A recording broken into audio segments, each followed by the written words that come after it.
Bono, you should be a weatherman, because once again you've predicted wrongly. It's not a beautiful day at all, is it, Stephen? That was you two, XFM 104.9. Ricky Gervais, Steve Merchant, Claire Sturgis. Claire Sturgis in for Karl Pilkington. Karl Pilkington is on holiday as we speak. Where has he got? Mauritius, was it? Madeira. I think with his girlfriend's parents. You remember last week he was worried they'd never been abroad, and her dad was saying, what's the way to pack tea bags? Yeah. Carl's going, you get him over there. He was going, we'll put him in a jar. He goes, put him in a jar. I phoned him up in the week, just before he went, I think Friday, said, have a nice time.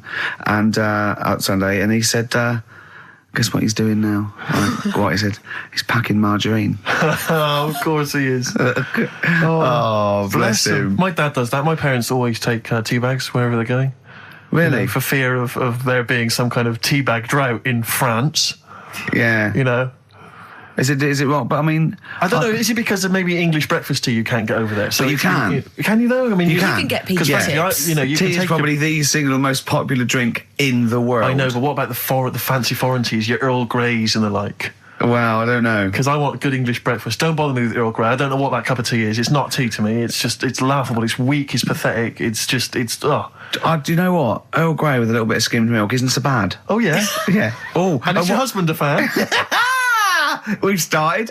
It's all off already. All it's right, all started. We'll go at each other. Sometimes sort of pretending, you know. Sometimes pretending we're not close mates. You know, and friends, you know. all that innuendo and that. Smutty. And I go freaky goggle-eyed thing. I go too far. I sometimes go too far. I do ruin it when I go too far. So let's be nice. Well, let's have a bit of Blur. Ooh, well, clever man. The fat man. Blur, Out of Time, on XFM 104.9, Ricky Gervais, with me, Steve Merchant, Karl Pilkington. Yeah. Steve's a bit quiet, he's got a bit of a sore throat. Oh, a bit of a sore throat. Murder, all week. It's been murder, Rick. We couldn't work all this week I've been because off sick. Steve's been in Bristol. Karl, you're not impressed? It's just, I don't understand why having a sore throat sort of... Oh, he's done you. Right, what if the sore throat was so painful it was like you've got broken glass and razor blades in your throat? You can hear now that I'm not even speaking from down in the throat, I'm speaking from the very top of it like that, so it sounds a bit weird. But you're right. What? Your hands are all right, aren't they? Yeah, but we talk when we're writing, don't we? I can barely talk. It was agony. I couldn't sleep because it was so painful. Even when I was just lying there, motionless, it was hurting. I just was surprised because I got back off holiday and called Ricky and said, all right, is Steve all right? And he said, he's had to go back home or something, and he's stayed there because he's got a sore throat. Yeah. I didn't understand why you can't, just go home. I mean, how old are you? What? I don't understand why you got to be at your mum and dad's when you're feeling I happened to be at my mum and dad's. Now I'm talking like you. When this sore throat really kicked in, so I thought I may as well stay and get a bit of the creature comforts of home. Do you know what I pictured though when he told me? See, my parents aren't like yours, Karl. Your father would have popped down to the phone box and maybe looked to see if there were any kind of throat lozenges. Strepsils. Yeah. Whereas my mum phones up the doctor first thing she can. I'm straight down there with my dad. They're snapping into action. They're trying to sort me out. It's a bit like that Ronnie Corbett thing, isn't it? Sorry. That sorry thing. You're right, Karl. Yes, you're absolutely right. He's just like that. Oh, no, dear. it's just because you just went on holiday with your parents. Well, not with mine. No, with right. Suzanne's, and it won't be happening again. So, we'll have more about that a little bit later. Luckily we came in a few times, didn't we? We've been here since about 11:30, haven't we? Yeah, sorting stuff out. Doing a show. What, have you been squeezing his head, or? No, that's strictly between the hours of 1 and 3. We established that, okay. And I've kept the rules, haven't I? I did practice the grip in the week, didn't I? Yeah, just to see what method he was going to use today. Yeah. I came in, I did my back on Tuesday. I was sparring and I pulled my back and I was in agony, and I had to get an emergency chiropractor out and sort it out. And I was on painkillers and I couldn't walk the next day, but I still came in and did a voiceover that was booked at 4:30, didn't I? I got Johnny to walk me in because I couldn't sit down, so I couldn't take a cab, but I could be upright, and I had to got him to walk me in because I was scared someone was going to bump into me. And I did the voiceover. That's dedication, isn't it? Yeah, but right, I got back off holiday on the Tuesday, right? First day back was going to be on the Wednesday, right? So I thought, well, I'll take it easy, because you do that, don't you, when you've been on holiday? The first day you just want to sort of... I don't. I'm straight back into it. Well, but it's nice to. Do you know what I mean? Yeah. Just sort of look at your emails, go through all them, work out what people need and stuff. Sure. Doss around, yeah, sure. So I thought, I'll take it easy. As soon as I got in, I was told that Ricky had been booked in to do a voiceover. And I thought, can't handle that. Do you know what I mean? On the first day, him coming in annoying me, probably trying to get a week's worth of head squeezing in. So I called him up and he said, I might not come in because I've got a bad back. I thought, well, that's all right, right? Then you just turned up, didn't you? He said, I managed to get in a cab. Yeah, Johnny walked me in, and that's what, yeah. And he did the stuff, which I haven't got it here at the moment, but I'll find it on the system and I'll play you what he did.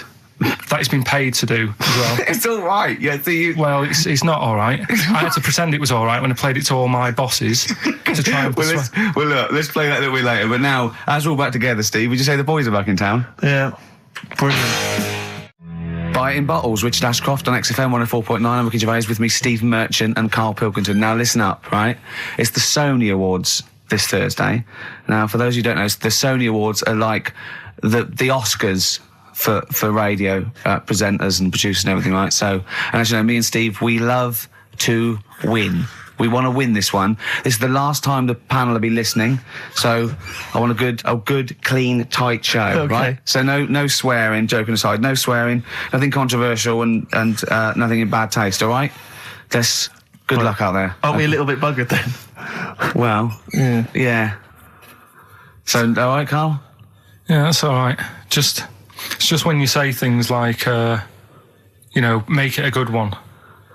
Sometimes it sort of puts a bit of pressure on and things slip out that you shouldn't say and stuff like that. Do you know what I mean? Have you ever had that? What, when you can't? It's like, I'll tell you one story, right? I'll tell you a couple, actually. That one's just come to mind right now, right? There was a fella who my dad was going to meet. I don't know if I told you this before, right? But I have told you, when it was a party and everyone was saying, Dave's coming, he looks like Ken Dodd, but don't say anything. Have I told you? yeah, go on, what is it again? And everyone's like, right, and my dad's like, I've never met him, I wonder if he does look like Ken Dodd. And everyone's saying, yeah, but don't say anything. Yeah. Because you'll accidentally, say it. And young bunctious, you might go, young bunctious to meet you. So the thing is, when this fella turns up, he did look like Ken. My dad couldn't believe it. First thing he said, nice to meet you, Ken. Oh, no. His name's Dave.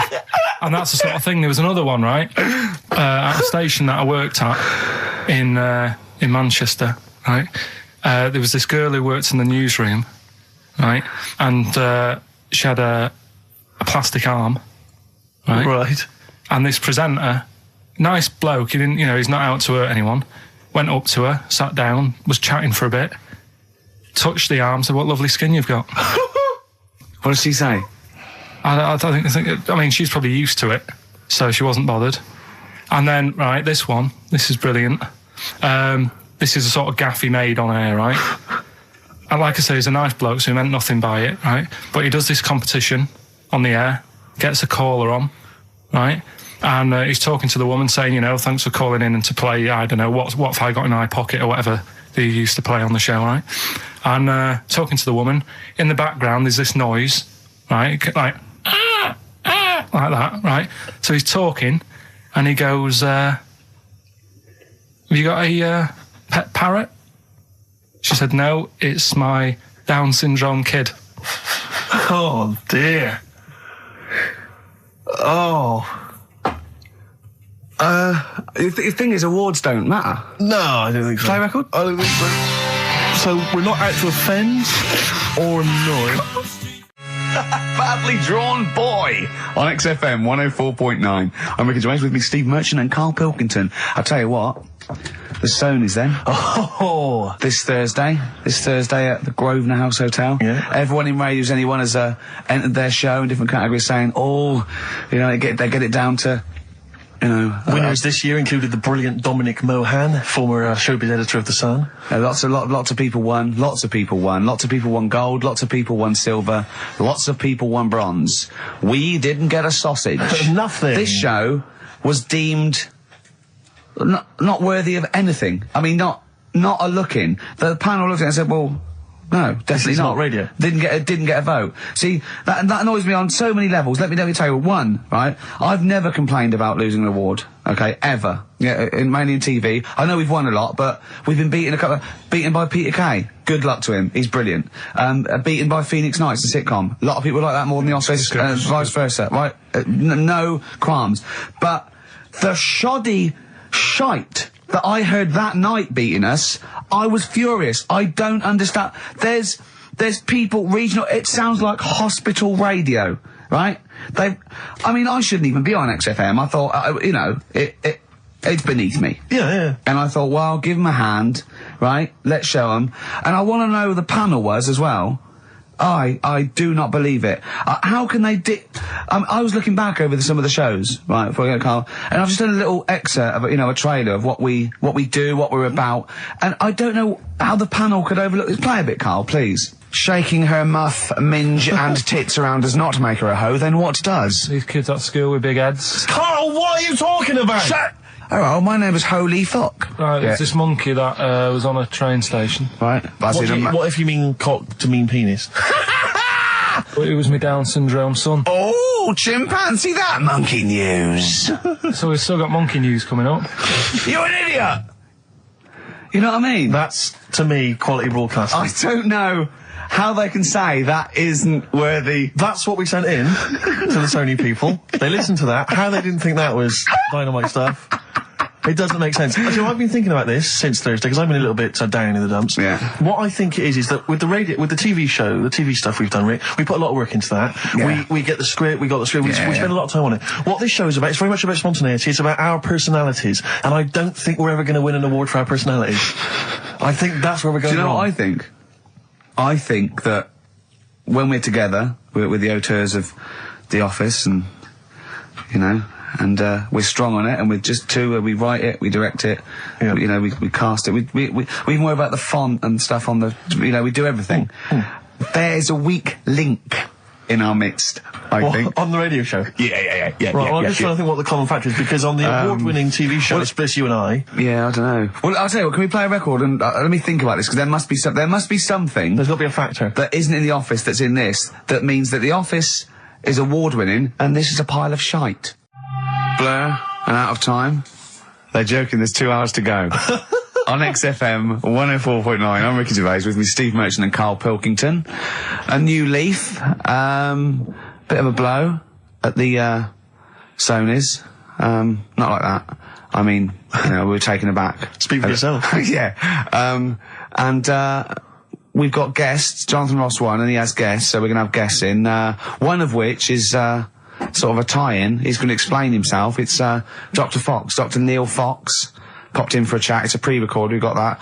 Although live in the second hour, we're going to have a chat to the girls from Tattoo, who are upstairs at the moment in Capitol, and they're going to pop down and have a little chat with us. So we're really trying to, make this more of an interactive show. We don't know yet whether we're going to give up or not. It depends how this show goes.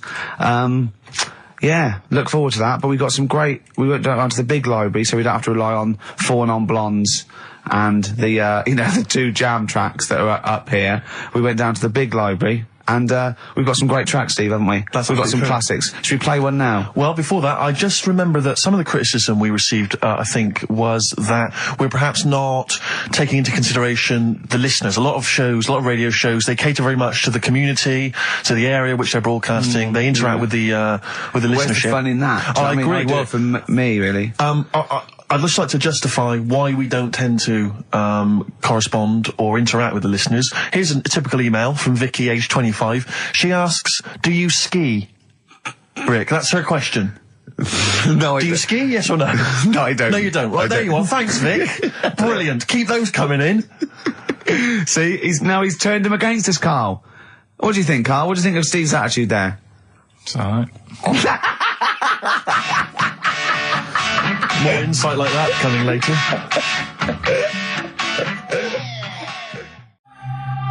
Blur, Out of Time on XFM 104.9. I'm Ricky Gervais. With me is Steve Merchant and Karl Pilkington. I really like that Blur track. I think it's the best thing they've ever done. Blimey. So strong words. They can quote me on that if they want. Yes. On their, I'm sure on they'll their, rush to. on their, you know, one of their albums. Yeah. If they wanted. Well, listen. You're lucky I'm here, Steve. Okay. Right? You can see, you know something's happened. I've done my back in again. Right. I've got a special chair in here. I'm in agony, and I'm on the strongest painkillers I can get. Right? Okay. I feel a bit. Karl, I had to call Karl up today and say, look, I don't know if I can make it in. Can you come and get me? He came over to my house. We got in a cab and he got me here. Right. While he was round my house, Jane showed him sort of camcorder footage of how I actually did it. Oh, how you hurt your back? And I wanted Karl to tell you, because I was actually worried that if I didn't turn up, what you'd say to me. Yes. What was I doing, Karl? Right, so I get round to his place, right? Says, right, hit play on the video, right? Have you ever seen a gorilla having a fight? I think I have, yeah. It was like that. Him and his mate round at his place last night decided to sort of have a bit of a wrestle. Yes. It went on. I mean, how much footage? Honestly, it was like a scene from Women in Love. Yeah. We'd done about 5 fights. We had to stop at one point because his arm was bleeding. You'd had about 5 fights? Yeah, well, we were wrestling. We were doing wrestling, right, in the just behind the lounge. couch. Yeah. Well, we were on our knees and then sort of like doing, you know, and I kept winning with an arm lock. Right. Yeah. And then the last time he sort of threw me and I went on the back and my back was done. And I was, you know, it was Ian Morris. Yes. It was, you know. Yeah, isn't he the commissioning editor of comedy at Channel 4? yeah. And the funny thing was that we'd had lots and lots of wine, and we went. You surprised me. Yeah, right. And we went, come on. I'm gonna film this. And the time we filmed, I said, film this, and Joe went, oh, right. And I took my shirt off. It's right there, and you can just hear slapping. Oh, why? Can I just ask though? I mean, it's a Friday night, you know, you have a couple of drinks, you know, some intellectual conversation. Yeah. How does it get round to? Do you fancy wrestling me? Well, and having it filmed. Well, he was on the couch, but I kept sticking my socks in his face to annoy him. Right. Yeah. And then he hit me on the shin, and I've got sharp shins, and it hurt. And I was going, I'm going to smack your face, and he's done kickboxing. And it's that thing like you sort of joke, and they go, come on then. Yeah. And you start, have you ever seen the thing when Jack Osborne fights that skater dude? No. On the Osborne? I was very much the Jack Osborne figure. Right, yeah, the fat bloated guy just came out of rehab. I'll tell you what it was like, Steve. Have you ever seen like the David Attenborough stuff? Where, like, a tiger will be ripping a deer's head off, and you think, why doesn't the camera crew stop it? Yeah. You sort of watch, you're thinking, why was James Why just is she letting not this stepping happen? in and intervening? Yeah. And the thing is, she said, right, you've seen enough, haven't you, and stopped it, so I don't know how much footage you got. It wasn't much. It wasn't much. But because your lounge is not huge, and there's not much space between the back of the sofa and the table. It doesn't need enough. It was just a pin or a submission, so it was all over with like one of us throwing the other one on the back. And how does it? I mean, how do you start with a wrestling match? Are you both stood up, or you're on your knees, and you sort of like go together like ratting seals? Yeah. Oh dear. Like a giant walrus. It's not gay. Play a record. Could we put that online? Could we get that on the web? That I would love to see. Better Rod Stewart? Yeah. Just because. Jane's Addiction are back then. Yeah, excellent. And so are we. Indeed. Alright, I'm Ricky Gervais with me, Steve Merchant and Karl Pilkington pressing the buttons on XFM 104.9. Well, I'm looking forward to today. Because not only have I got, you know, a bit of Bowie, a bit of Springsteen, Mock the Hoople, Pretenders, R.E.M., an Elton John classic, don't laugh, right? But we've taken Dr. Fox's advice and prepared the show, and I've got a big list here of amusing observations. Coming up after the next record, a funny observation about describing your looks. Brilliant. All right? Oh, before, I just to say, Rick, I just had an email. Beach Buggy, your last chance to see them on Thursday, 5th of June, alright? So don't miss out. The Garage, 9:45. It's your last chance. Beach Buggy. Well, I know that must be some people's favourite record, Steve. Well, it's only one of mine. Thunder Road, Bruce Springsteen. I wouldn't hear a bad word said against the boss. A lot of people dismiss him, as we said in the past, as being some kind of stadium rocker, but you can't listen to a song like that and not be moved. Surely, Karl. It's alright, yeah. Brilliant. A passionate man. Yeah. What? So, Karl. No, it's right. So, there's certain songs I like, that was alright. It didn't sound anything... If it wasn't Bruce Springsteen, if someone new came out, something like that, I'd go, yeah, it's all right. Sure. Do you know what I mean? Yeah. You're a regular Simon Cowell, aren't you? I don't know if I like music as much as I used to now. That's what happens when you work in it, isn't it? Because Danny Minogue was on the telly in the week. Is it like when you work in a sweet factory and you don't nick the Mars bars after a couple of months? Yeah. Yeah. Danny Minogue was on the telly in the week, right? Yeah. And she was doing a medley. Yeah. Why do people do them? Well, to try and get all the hits. I know what you mean, yeah. Well, who's that busy that they haven't got time to listen to a full album or... But it was it's like a meal in pill form. Yeah. Well, I like most of Danny Minogue's hits, but I don't like the whole song. Yeah, exactly. So if you want to just like pop the best bits down, 30 seconds, put them all together, yeah. Well, I've got a Stars on 45 record from the 70s. Do you remember those? Yeah. Stars on 45. But it's that, like you say, I mean, this one had a kind of, it would be a snatch of Stevie Wonder, followed by the MASH theme, followed by Layla, just the intro. It was sort of, it's not music. It's just... Well, we do a bit of that, don't we? That's what DJing is, isn't it? It's a bit of everything. But we play the whole song, don't we, often? Mm. Yeah, we're better, aren't we, Carl?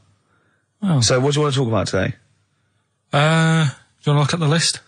Yeah, well, it's got describe looks. That's our list we've put. So this is a very amusing sort of link about describing your look. I don't know. What's this? I don't remember this. No, I just was thinking like, everyone's got an idea in their head, right? Of what Careful, Carl. Don't open yourself up to criticism. Go on, yeah. Everyone's got an idea. Do you know what I mean? Everyone's got an idea of what they look like and stuff. If someone wanted to know what I look like or what Ricky looked like or what you look like, Steve, if that... Yeah. What would you use to describe yourself? Do you know what I mean? Words. Not really. I don't understand. What do you mean? Well, like... Someone who doesn't know us, we've got to describe, and what's the game to hopefully get some sort of interpersonal language going so you know they've got the same image as you, to a certain extent. I'm just thinking if I was to meet Steve in a restaurant... Yeah. Right, Nothing untoward going on, we're just hanging out. No, just having a chat, just having a normal night out. Yeah. Who's paying? Because, I mean, is it expensive? Go Dutch. I mean... Right, so, I say to you, I'll see you at 8, right, in this restaurant. I turn up at the door, it's a bit of a posh place, right? There's Steve Merchant in. Yeah. And the waiter sort of goes, I don't know. What does he look like? Right? And where's he from? Just a little French fella. Oh yeah. And what does he look like? So the thing I'd pick up on first, tall lad. Tall, yeah. And then he goes, we got lots of tall people in, right? And I go, big eyes? Big eyes? Yeah. And then he'd go, yeah, he's over there. I'll be honest with you. I mean, you can have dinner and you can buy me dinner. I'm not sure you're going to get anywhere with me. If you're slagging me off. No, I'm not slagging you off, though. That's what I'm saying. Yeah. I'm just using what comes to mind when can I just... Tall and big eyes. Can I assume that they know, like... Could I say, like, easiest for me I'd say, looks like Reg Varney from On the Buses. Would they understand that? Can I use sort of, like, kick references? He's 30-odd, this waiter, so he'll... Yeah, so I go, right. Oh, yes, it's Reg Varney is sitting over there. Yeah. So he went German towards the end. See, I describe you more, Rick, I think, as... I would imagine, I'd say, have you ever seen that Johnny Vegas on the telly? Yeah. Imagine he was inflatable and he just let out a little bit of air. All right, well, at least that's nice. What Ricky would look like. As opposed to, like, pumping harder. Yeah. Okay, well, describe... Carl I'd describe as... You know those little red monkeys that you see on wildlife programs? They're in the trees and they scream when they see a leopard or something. I think so. Shave that. Just shave one of those little red monkeys and put some sort of, old sort of Manchester gear on it, maybe. Yeah, you know what I mean? Yeah. Banana rack and some baggy jeans. I'd like to see how the waiter would react to that. He's got a picture of a monkey, then he's got a picture of shaved. It's like he's got no hair, then dressed like some kind of Manx scally. He's over there. Yeah, he's over there, Carl's over there. That's what I do. Brilliant. So, now coming up the Verve, after that, an amusing link about gay handkerchiefs. Oh, really? I'm looking forward to this. The darkness growing on me on XFM 104.9. Oh, it's all going well already, isn't it? Microphones fell apart. Carl's shouting because he got headphones on. His music's turned up too loud. Canfield level. God, it got pre-out. Look at him giggling. Look at him laughing. That's so funny because I got a letter here from who is it from? Mike Heel, who sent me a little picture of a little Japanese fella from a film who said looks like me, and he does a little bit. But he says, please can you make Carl laugh? I've never heard him utter as much as a snigger, and I'm worried he may have a genetic disorder. Well, I mean, he has got a genetic disorder, obviously. But, he was giggling then. I hope, people heard you then. Look at his little face. It was a joy. I love the things that make him happy. But I love the fact just before the microphone came up there and just before the record finished, he had his headphones on, the music was too loud and he was just shouting, Bauhaus is not working! Bauhaus is not working! I'll play something else! I went and found Ziggy Stardust by Bauhaus and he said, why isn't it working? Look at him giggling, look, he's lost it! Is it because he's going away? Are you on drugs, Carl? What have you done? He's tickled, look at his little, he looks like one of those shaved monkeys. Look at his little, oh my God, I've never seen a forehead glow.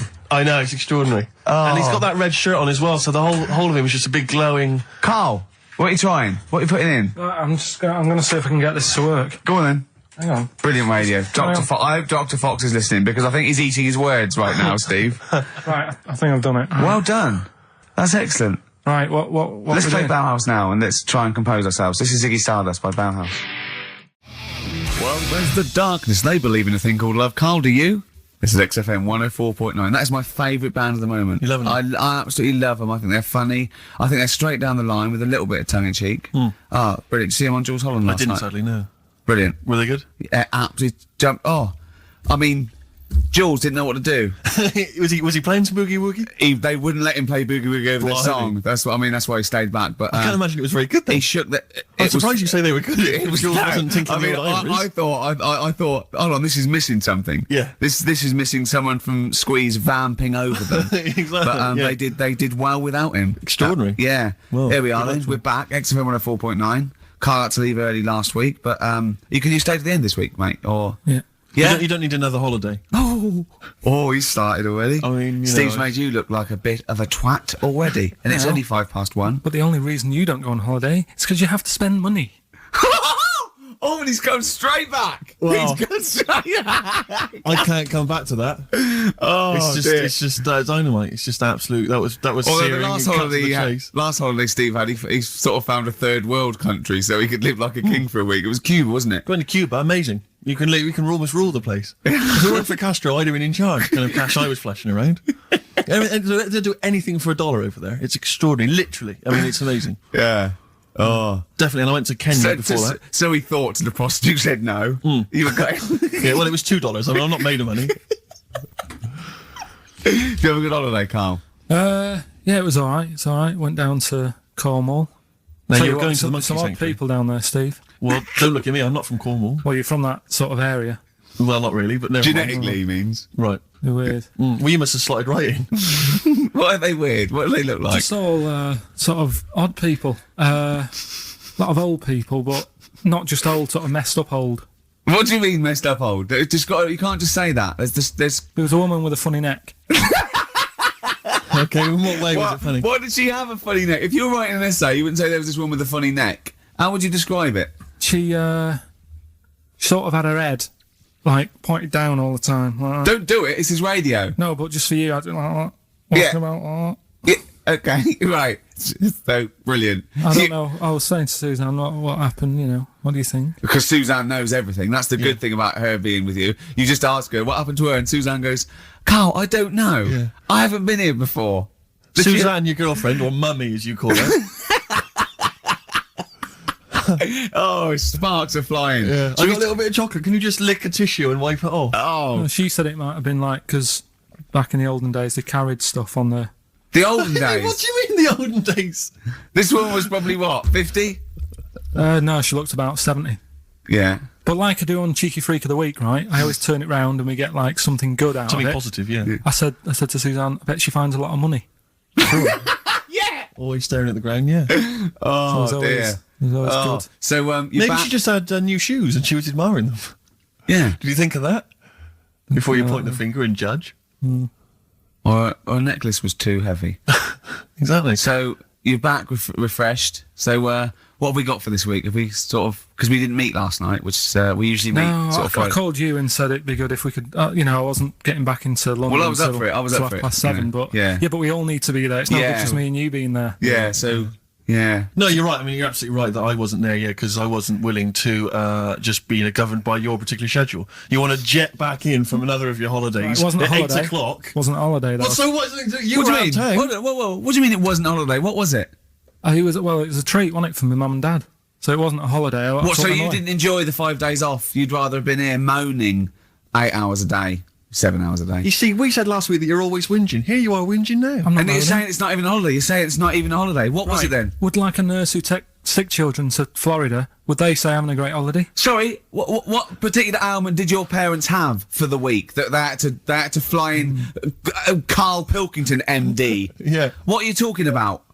Well, all right, it was a holiday. Well then, good. Now some honesty, now some truth. So you came back from your holiday, you wanted to start back to work straight away, Steve couldn't be bothered to meet. Is that what you're saying? That's what I'm saying. So we've got nothing prepared for this. Well, you can rely on Rockbusters. Right, that's coming We've got up. nothing. Monkey News. Even though you were away, you were still working. Still doing stuff. Did you go to That's- the Monkey Sanctuary?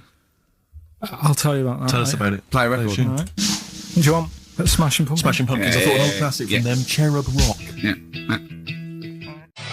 Well, there's the best band in Britain, in my opinion. Big words. The Darkness, Growing on Me, on XFM 104.9. I'm Ricky Gervais with me, Steve Merchant and Karl Pilkington. Have you got the album? And already, they've had an argument. Yes. Well, I mean, I don't know whether we need to cheapen the show by discussing it, but I asked for a particular track. Karl is the producer, and he failed to get it for me. He's failed to bring it up from the record library. Completely failed in his mission. He needed to get 2 records, and he failed to get one of them. A 50% error rate there.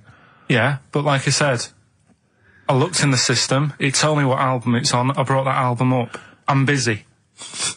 But, okay, so fine. Fine, you're absolutely fine then. That's no problem. You know, once again, that's a great excuse, Karl. Brilliant. The show has been ruined. It's been partially ruined, but you've got a bit of an excuse. All right. I didn't make a big deal out of it when you said, oh, and whilst you're down there, get us a new 50 Cent single. I never said, why you don't get this new 50 Cent single. I asked you if 50 Cent single was lying around. Yeah. If it hadn't been here, I wouldn't have worried. So I get it, yeah. I did that for you. Right. And when I come up, you say, has it got swearing in it? Well, I don't know. It's 5-1, Steve. I haven't got time. I've been whizzing around. You're the producer. It's the brand new single. I'd have thought it had been lying around in the XFM office anyway. But I don't have time to sit around listening to music. Sure. Well, yeah. Right? I know that you have. Now you've got an iPod that can hold 7,500 songs. I don't know when you're going to get round to loading all them on, but I haven't got the time. Sure. Busy. Yeah. Fine, okay. No, that's a perfect excuse, Karl. Well done, mate. Right. I just hope that I never have to depend on you in a real emergency. I had a bit of bad luck as well. I wanted to play REM, and maybe the listener can help me here. Can you email in ricky.gervais@xfm.co.uk if you know what song I'm thinking of? It's an REM song. I think it's on the album of the last one before. And he says Mulholland Drive and I'm Steve McQueen. That's all I know. I'm sorry, I can't think of the title, so I need the title to look it up, if you know what I mean. I can't put in like that. I can't put in Mulholland Drive. The system goes, what are you talking about? So I need the actual title of the song to look up to find it down in the library. Oh, well, I'd go down yourself if you're going to go down to the library and get that. I wouldn't send Karl, because... ricky.gervais@xfm.co.uk. But if he wanted to, he did have time because he came in at 12:20 rather than 5-1. Yeah. No, I told you about that record that I wanted it yesterday, didn't I? So you had 24 hours notice. So that's not really an excuse, is it? But I did find one of my favourite songs of all time, which is Bones off the Benz album, and it's Radiohead on XFM 104.9. And here it is because you gave me lots of time Yeah. to find it. So Sure. Yeah. Could have brought it in himself. no swearing in it. Oh, proper rock band. Best band since Thin Lizzy, The Darkness. Well, it's big words. Growing on Me, XFM 104.9. Bit rash, I think. R. Gervais, S. Merchant, K. Pilkington. With a little bit of that. I know for a fact, that Steve is getting a little bit sick of Karl's attitude. Oh, his attitude's appalling. I quite like it though, because it's straight away friction, and he's sort of like, you know. To be fair, I genuinely don't think I'm the culprit in this. I think I come in and I just ask him a simple request. Yeah. And immediately on my back. Whinging, moaning, whining. I don't know if there's any evidence Well, it's funny you say that actually, because in a survey, it came up this week. It's quite extensive. Mancunians take more sick days than anyone else. Mancunians take more sick days than workers in any other city in Britain and Ireland, according to Manchester-based employment firm. Survey by Peninsula found employees in Manchester take 11 sick days per year, whereas closest rivals Edinburgh and Dublin take an average of 9. Liverpool, Newcastle, Birmingham, Cardiff only 8. Is Reading mentioned there, or no? Bristol? It's not even in there. They don't take days off. London is only 7. So the point is, I mean, I don't know if you can take anything from it, but if you're an employer and you had a Mancunian and a Liverpudlian and they were equal on everything else, but you really couldn't afford them to be away, Liverpudlian's going to probably be away for 8 days. Sure. The Manc's going to be away for 11, phoning in sick. And so what can you? I mean, just analysing the data there. What would you extrapolate from that? I really don't know. I mean, call in if you've got any clues, or email us in if you've got any. I don't know why they. I think maybe. I don't know. Mancunians. I don't really know many people from Manchester. Well, I only know one, but I know he was off sick because he put on wet trousers and he got a cold, I think. Yeah. Well, he just said he was. Didn't come in for. Yeah. He left early as well once. Yeah. But I don't know. I mean, that's the survey. I don't know. I mean, it's evidence because it's statistics. So there you go. It's guaranteed evidence that's proof. Any thoughts on that, Ricky.Gervais at xfm.co.uk? I mean, oddly enough, you're from Manchester, Carl. Yeah, I am, yeah. What are your thoughts on that? On what, sorry? On the survey. Wasn't really listening. Sure. Well, Mancunians take off more sick days. They call in sick. I mean, presumably spuriously. Yeah. I mean, because they've got the same body. They're biologically the same, so... they're obviously making up their life. Yeah, some of the days. Maybe just the 3 extra they're making up. Yeah, they're moaning. Probably because we work a lot harder than the others, so we're tired, so you're sick, so you need time off. Probably. Seems unlikely. I mean, the Scousers, to be honest, take them on, let them work in your office. But you know how many computers are going to go missing? Right, that... So offensive. Is offensive. Right. This is a survey that proved. You just made that up. You just carried on the myth that Liverpudlians thieve. Now that's not true. That is not true. Well, it's not. Well, some of them do. There's been no survey that you're more likely to thieve if you're from Liverpool than if you're in Manchester. So that hasn't been proven yet. So all I've got is the evidence from a survey of, I think, 3,500 people. It's proof that Mancunians take off more sick days. XFM 104.9. This is April Come She Will by Simon and Garfunkel. Okay, let's have a great show, everyone. Good luck. Right, that was Jane's Addiction, Just Because, on XFM 104.9. Right, everybody up, let's give them a great show, 2 hours of, fun, chat. Let's keep it cutting edge. Let's not be too, I mean, that's what the listeners of XFM would, oh no, it isn't, is it? No, because, hold on, wait a minute, because we came in yesterday and did this little skit, didn't we, where we bleeped it out. A little sketch, it was quite noisy, quite controversial. Carl called me last night and... we're not allowed to play it out. We've been censored? Yeah. Interesting. Yeah. So it's a cutting-edge alternative station. Wants to push the boundaries, wants to be thought of as rock and roll, a bit punk rock. Yeah, because I said something about the radio authority. I bleeped it out, what I called them. Yeah.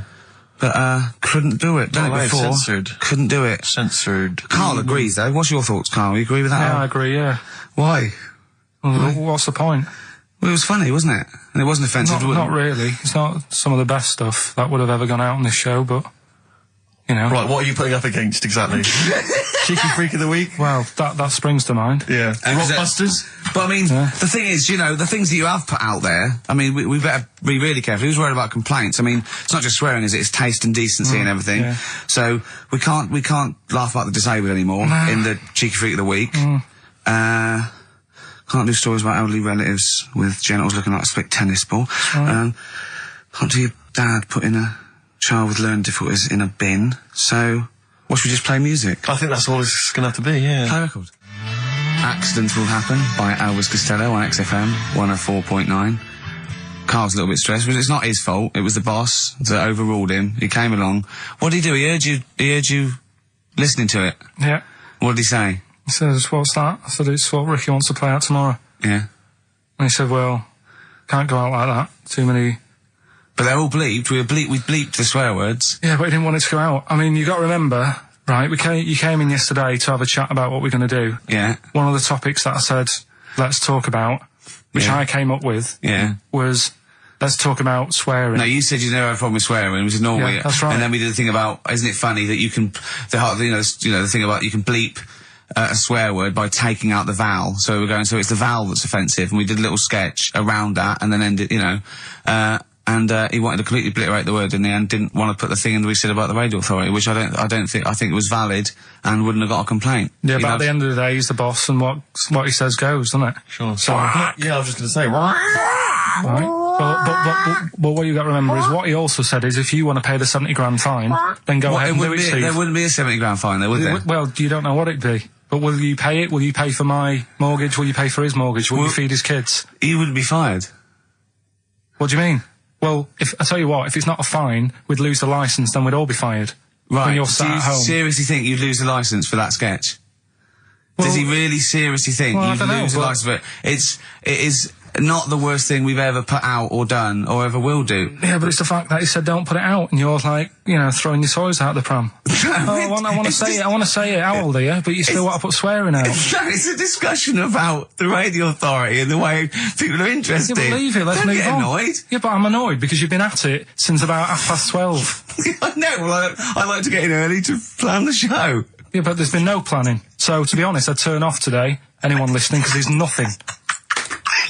Carl, there's never anything. There is. There's sometimes some good things, but today, seriously, I'd leave it. Something half decent that's been on this show. Loads of little interesting topics. Go on, I can't remember any. Right, gays in toilets. Yeah. Not particularly interesting. Fascinating to you, perhaps. Right, well, I'd prefer to hear that than just a load of swear words. Well, we wouldn't have heard these swear words. We'd have heard some bleeping. Right then, so that's entertaining, isn't it? Load of bleeps. It's just because you don't want to stand up to your boss or say anything. Don't get annoyed with us. I'd stand up to her if I agree with what I'm arguing about, but I'm not falling out with him over some crappy thing you want to play out. Don't say crappy. Well, it doesn't matter, because I'm not here next week, I tell you that. I've canned this in. Don't say so crappy. if Andrew is listening, don't someone else can be say here next crappy. week. Play a record. We apologise for the word crap. That's out of order, we should. Tom Petty and the Heartbreakers, Breakdown, and that's for Karl's behaviour last week. Karl, you seem to be a little bit happier. Last week, I mean, we were worried about you. You sort of slipped into some sort of like weird depression. You played placebo twice, so you weren't concentrating. I know you're going to say that me and Steve were annoying you, but, you know, that's an easy excuse. I mean, I think the listener can make up their own minds. No. It's just like I say, you know, it's like a murderer, right? He might not have done that if it was a different day, if the sun was out or whatever, and everything just happened at once that wound me up.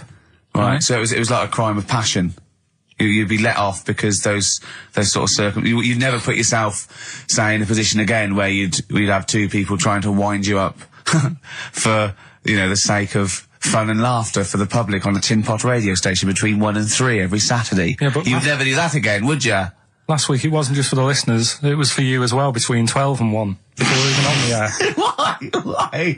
You were winding me up then, do you know what I mean? Having a discussion. It's alright, I'm used to it, so it doesn't matter. But I found out that I can't do this job anymore, I can't do these sort of jobs where you've got to be happy all the time. Well, you don't have to be happy all the time. No, you do, You really. forget that for the... Yeah, but I can't. Do you know what I mean? I've got things going on in my head. And do you think when Bobby Davros had a bad day that he doesn't go on stage and give 100%? No, but that's... Do you think Les Dennis let all that stuff get in his way when he did that theatre tour to the people in front? Sometimes he had audiences of 7, 15 people. Yeah, and he just went, it's them. It's not a private life, forget that. Bang. Yeah, but good on him. Yeah. He can do that. But what I'm saying is I can't. He's a professional. So I was talking to Suzanne about it because, you know, it did get me down last week. Suzanne's your therapist? Minder. Yeah. Saying to her, you know, I can't do this sort of job. Normally what I do in the week, you know, I'm tucked away in a studio. If I'm annoyed, no one knows about it. I get my head down, I get on with it. Right, you tell him. Go on. Next. You know what I mean? Next. Right, yeah, but sorry, but what's your point here? So every Saturday you've got to come here, you've got to be happy, we've got to go, oh, Karl, are you alright? Oh, you're right, your hair looks nice. No, but you know what I mean? That's the first time, innit? Normally people listening go, he's a happy fella, do you know what I mean? They never think you're a happy fella, Karl. Well. They've never heard you laugh. No one has ever... seriously, we get emails all the time, no one's ever heard you laugh. Yeah, but I'm still happy, you don't have to... Well, are you? Yeah. You don't look happy. But anyway, that's the problem with this job. And, I was thinking about it, if do you know, like, if you're a doctor... Sure. And you're on a plane and something happens... Yeah. Even though you're on holiday... Yeah. You might have to save someone's life just because you can. Next. And I'd be thinking, I'll keep quiet. Sure. I love that. Yeah. See, that's one of the reasons why you didn't actually qualify as a surgeon. Yeah. I mean, you can still do your consultancy stuff. Oh, sure. But you know, you don't actually want the knife in your hand anymore. Brilliant. So you're giving this up, are you? Sorry, and how is a doctor on a plane comparable to this? Because that is just the same situation. Do you know what I mean? He's probably got in his head, he's shut off, he's ready for his holiday. He's going to Hastings for a night. Someone, you know, has a little bit of tummy trouble or a heart attack or whatever. Yeah. And is he a doctor on the plane? And he's like, he's going on holiday. Do you know what I mean? I've got to loosen his tie. Yeah. I can't do But what I don't understand, Carl, is you get paid to do this. It's not like we're forced, it's not like it's your holiday. You know that this is your job of work. This is paying for your new kitchen. Exactly. Yeah, but I've got the kitchen now. It's done, isn't it? Right. Yeah. So when are you stopping? When are you quitting? Well, you're finishing, aren't you, in a couple of weeks for a bit? No, about 4. Yeah, we're finishing on the 16th of August, yeah. But, you know, we're only going away for like 6 or 7 weeks again, aren't we? Well, you don't know, do you? Well, we'll give up if you give up. Tell your managing directors that. Well, that's a bit annoying. Why? Because you've just passed the book, haven't you? I haven't passed the buck. This is 3-way. You know, you get your name in heat. You're in the title now. It's Ricky Gervais, Steve Merchant, and Karl Pilkington. And now you want to go, I don't want to do it anymore. Carl, think about it. I don't know whether you've noticed, but we don't provide anything on this show. So if you leave, we have to go. Well, let's put a song on. Now just think, don't be so selfish. Don't be so selfish. Yeah. We need you. We've got nothing. Think of the Jane's Addiction, Just Because on XFM 104.9. I'm Ricky Gervais. With me, Steve Merchant, and Karl Pilkington. We're all here then. Oi, oi. About 1:05. Yeah. Got 2 hours to go. I imagine you've got all kinds of treats lined up, Rick. Well, there's lots of things on the show. Great music. You know, Nirvana, Radiohead, The Darkness, to name but 3. Can I play you something from Led Zeppelin later? Yeah, please do. And maybe some Neil Young. Oh. Now, coming up also on the show, we're continuing a thing we started. We've only got 4 weeks to go before maybe we either give it all together or go away for a couple of months. 4 weeks or 3 weeks now? Is it 3 weeks? I don't know. I think it's the 16th of August, isn't it? Cannot end soon enough. Wow. Might be that. It'd be a shame to end it forever, but it's all up to Karl. So, again, he's in a grumpy mood. We've told him to try and up his attitude, and it's them. It's the listener that counts, Karl, not us. We may be feeling bad, but you, the listener, counts. You come first, yeah? Okay, up, yeah? Big 'em up. Big up London. Big up you, the listener. Karl, leave yourself at home for a little while. Yeah? We're going to continue that thing we started last week. We're doing the list of the most hated people in Britain. It's not us, it's the listener. So we're, keep coming with those suggestions of people you just, obviously, you don't hate them. We don't want a list of mass murderers, dictators, and politicians. You can't have them, but mass murderers and politicians. What's the difference? Good point. Good point. Satire. Satire, yeah. No, we're doing some jokes like that as well, aren't we? Satire like that. We're trying to get onto Radio 4. Trying to get on there, yeah. And if there's any kind of amusing show that perhaps takes a sideways look at the week's news, and they need if there are any Radio 4 producers who have been knocking around for about 12 years with the same old hacks, and they're desperately trying to get on telly, they want to give us a call. We're not interested. No. We've got bigger fish to fry. So if people that you hate, minor celebrities, people on TV, pop stars you don't like, email in ricky.gervais@xfm.co.uk. And I'll tell you what, then we'll do like the Channel 4 do. Then we'll give you the sort of list of the top 10 at the end, and you can vote within that top 10. I'll tell you the ones out in front. Could we wire up some kind of premium rate phone line so that we make a fortune? We can't afford it, but when you email in, if you could also maybe send us a lottery ticket, then, you know, we make something out of this. The ones in the lead, I'll do in no particular order, but these are the ones way out in front at the moment. It's Chris Moyles, Robbie Williams, Chris Tarrant, Davina McCall. Interesting. I'm sort of surprised at, but I know that it's probably just I think she's just been on TV too much lately. Yeah, that T-shirt annoys me. Big Mother. Sure. That annoys me. We don't care. We don't care whether you're pregnant or not.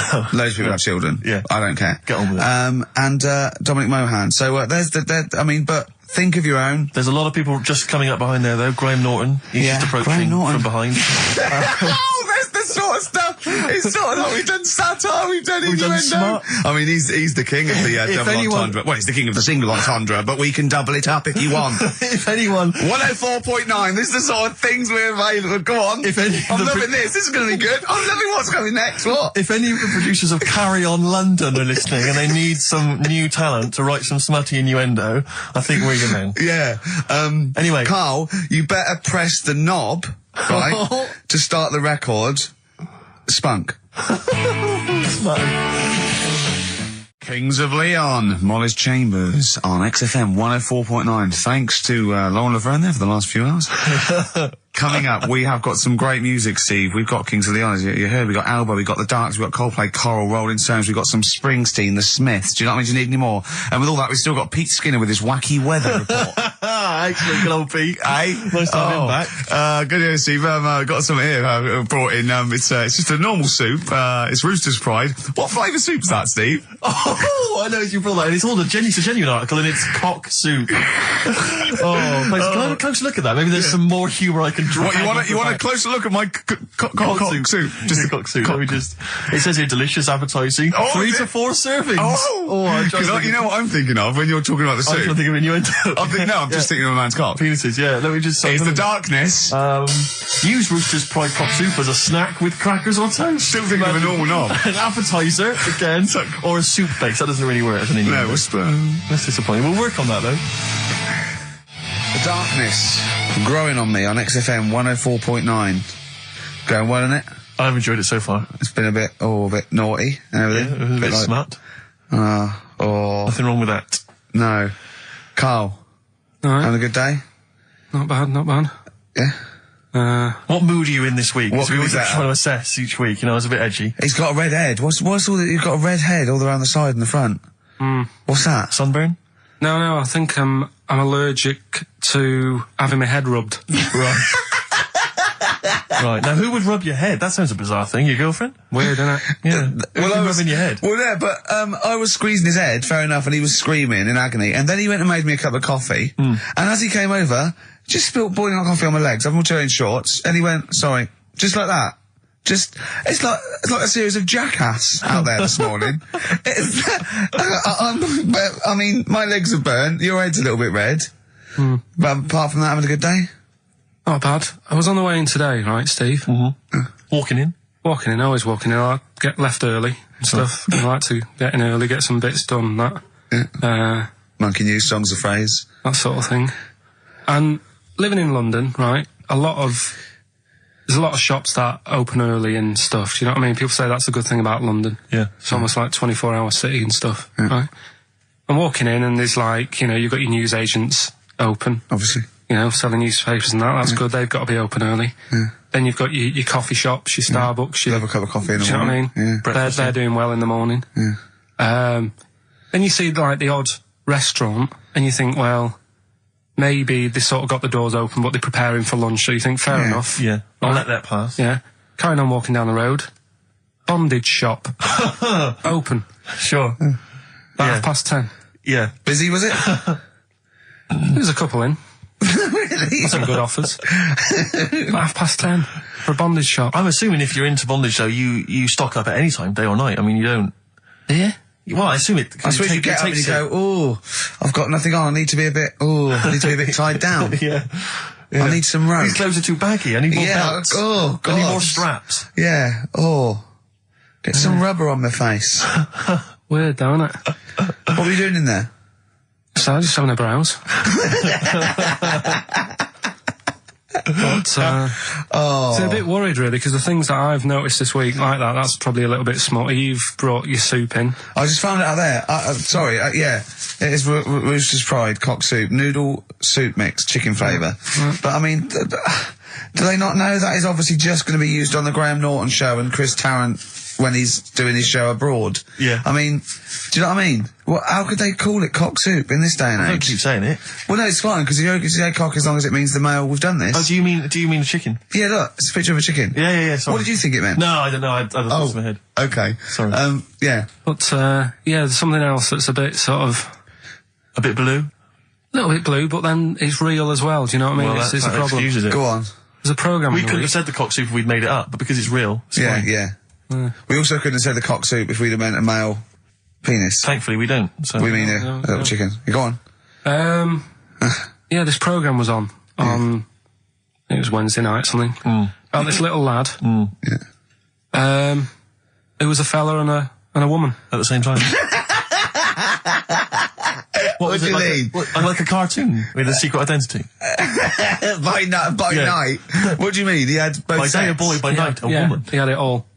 What'd you go? Sorry, wait. So So he had male and female genitalia. Yeah. So what do you call someone that's born like that? Weird. Yeah. Like, what's the term for it? Go on. You know it. We've talked about it before. Aphrodite. Really? So close. Hermaphrodite. Yeah, hermaphrodite. Yeah. That's weird, though, isn't it? Yeah. And he had the ball. Yeah. And he had the... Well, what happened was he was born, right? Obviously. And the doctor said, there you go. Lovely little boy and girl. So the mum was like, what? So he said... No, I don't think the doctor was sarcastic. Yeah, what? I don't think the doctor was sort of dissing them. Yeah. There you go. What do you mean, doctor? I'm gonna have a look. Exactly. There's a cock, there's a minch. All right, see you later. What are you going to call her? Hit. But doctor, what do you mean? Have a look. He wasn't sarcastic. He didn't give Doctor, clues. tell me what you mean. Give me a straight answer. He probably went, oh shit, she's got a cock. He didn't go... He wasn't sarky to the parents. No, but I'm just getting across. Do you know what I mean? I always had a little bit just to... Yeah, I know you do. Yeah. You should be a newsreader. Be brilliant. So there's a little kid lying there. Yeah. And the mum says, you know, what am I going to do then? So the doctor, I mean, I'm condensing this. It was like an hour long. Sure. Yeah. So he says, she said, what will I do? And the doctor said, well, he's not sort of well hung. Right. Oh, so he's not sort of well on. This doctor has been, I assume, has been struck off since for saying these things. It was a real doctor. It wasn't Dr. Fox. Yeah. Right, so the doctor said, so I recommend that we make it a woman. Right. So they sort of do a little bit of jiggery pokery. Yeah, a little bit of work. And I don't think that's true, Carl. No, it is. It was on the programme. But I think they can tell really what they were meant to be from their chromosomes, can't they? They can tell whether they're X, Y, Y, or yeah, X. It's not very well hung. No, I tell you what, because back then, when this was going on... Yeah, no, right, I'm just thinking they might not have had to. The doctors then thought if you had a kid, right, and you thought, it's a bit ugly, maybe it'll have a better life if it was a fella. If it was a girl and it's a bit ugly and you think it's going to get hard time. Right, don't talk shite. What? What, that a doctor would go, right, you've had a young girl, I'll tell you what, she's a pig, let's pop a cock on her. Don't No, talk I'm not saying, shite. I'm not saying that. What I'm saying is, say if you have like I say, a girl, I just think it's harder if a girl's ugly and she's growing up, she has a harder time. Yeah. Don't you agree with that? Possibly, but you don't change someone when they don't... No, yeah. You don't change their gender because they're I'm just saying what I'm saying is the Elephant Man would have had a harder time if it was Elephant Woman, is what I'm saying. But listen to me, listen. What the doctor was saying is, if you get a baby before it's 2, back then they thought you could sort of say, well, instead of giving it a go-kart, give it dolls to play with. Right, back when? What are we talking about? The Middle Ages? We put a song on, come back to this. Yeah, it's Bruce Springsteen, Atlantic City. Elbow. Alright? Fallen Angel on XFM 104.9. Well, we're back. I'm Ricky Gervais, with me Steve Merchant and Karl Pilkington. Carl's all a little bit, I don't know, he's a bit frustrated. He's sort of a bit sweaty and fed up today, aren't you, because of the heat. It's too much, though, isn't it? He was taken out, he was sort of wanted to fight. You know, he doesn't usually like to fight. I sort of like lead on him and try and rub his head. Yeah. But today he was sort of leading it. He was sort of like getting a little bit... if I didn't know better, I'd have said it was sexual frustration. Well, I was watching, Rick, if you don't mind me saying, I was watching, not in that way, just to watch. It was sort of like he was going, oh, I want to hit you. And I was thinking, does he want to hit me or does he want to do something else to me? Exactly. What were your thoughts, Carl? Exactly. I mean, I saw him sort of wrestling with you on the floor, and you clearly weren't enjoying it, but he was really... Yeah, what was that going on? What's the change? Why are you suddenly sort of... Well, what are you trying to say? No, I'm not. I'm just saying it was weird that you suddenly... It was like you were, You're saying a bit gay? No. Is that what you're saying? No, but what was... Suzanne accused me of that in the week. Why? For being a bit gay. She said, I'm sure you're gay. Why? Just because I was moaning about stuff. She said, oh, you're a drama queen. Right, well that's what were you moaning about? Not having enough gay sex? No. She didn't have a knob. Yeah. It's going, why don't you get yourself a nice little knob? Yeah. I mean, can I call you Frank, please? Could you wear this false beard? Yeah. It's just, well, we'll talk about it later. It was about the 7 Wonders. I just wasn't that impressed. He wasn't impressed by it. He said, Well, we'd say that, yeah. Well, we got a top show coming up, haven't we? But if you are a little bit, just a little bit sexually, don't be afraid to let it out. I mean, if you want us to relieve you of it. I'll tell you what. Let's have a little bit of Maggie May by Rod. It's some beautiful Quite day. killing a Georgie. That's your favourite song, isn't it? Oh. That's weird, isn't it? Strange, isn't it? That's weird. I'd like to hear Rod Stewart singing about a lovely lady, please, Carl. As would I. You can picture whatever you want. 1:05 then, already, over Saturday. So I'm Ricky Gervais. That was Placebo, yeah, with Special Needs, which brings me to my next point. With me, Karl Pilkington. Karl Pilkington, there he is. Steve Merchant, 104.9. That's it. We're back then. Well, for one last time. Well, it's certainly the end of the season. We're away for at least, 2 months. We're doing the Office special. And possibly forever, depending on whether Karl decides he wants to carry on with this. Because, I mean, we do this for fun. We don't need to do this. We don't need to do this for, money. Obviously not. The kind of money you're earning, Rick, you do not need to do this. I don't need Right. to. It's quite honestly beneath me. Yeah. We don't need to do it to further our career because it's embarrassing being Didn't on your XFM. accountant say, do not even bother cashing those XFM checks? It's not worth your while. No, it's not. The time it took to sign them, Exactly, it wasn't worth it. So we do this basically to ridicule Karl on a large sort of platform. I say large platform. Yeah. Yeah, XFM. No other radio station will have us. It's roughly the same as standing up in McDonald's. I and imagine so. ridiculing. But of a lunchtime though. Yeah. Or so- when it's just the cleaning staff mopping up. Yeah. So, if Karl doesn't come back, he's breaking up the three-way partnership. He's very much forever. Sting, isn't he? Yeah. Like, what, 1986, 87? Exactly. He's going to go off and sort of make some quite poor, sort of jazz-inflected white man soul. Yeah. And leaving us to go about our business. Play pizza places. Exactly, yeah. Yeah, well, I'm going to go into sort of maybe writing say, Dad, soundtracks. why can't I be in the CIA? Yeah. You don't know anything about it. You're a drummer. Yeah. So we'll have to see. I mean, do you think anyone cares? I wouldn't have thought so. Because I think if someone was interested in having some good chat and some great laughs, they'd spend more time with their friends. Yeah. Or listen to another radio Or station. listen to a decent radio John show. I Ross think or something like that. Yeah. they listen to XFM for some music to have on in the background that's loud enough so they can hear it while they're hoovering. Yeah. I don't think our fans hoover. Well, true. I think you've got to have... Or shoot up, whatever. I think you've got to have a house yeah. to hoover. I'll tell you what they do want, though. Some great music. They do indeed. They'll be saying, since you've been gone. See that? That's the sort of link I can do Quality. if we stay If you together. could cut out all the other drivel you speak, you'd be great on Magic. Oh, yeah. You've got to have... Come on.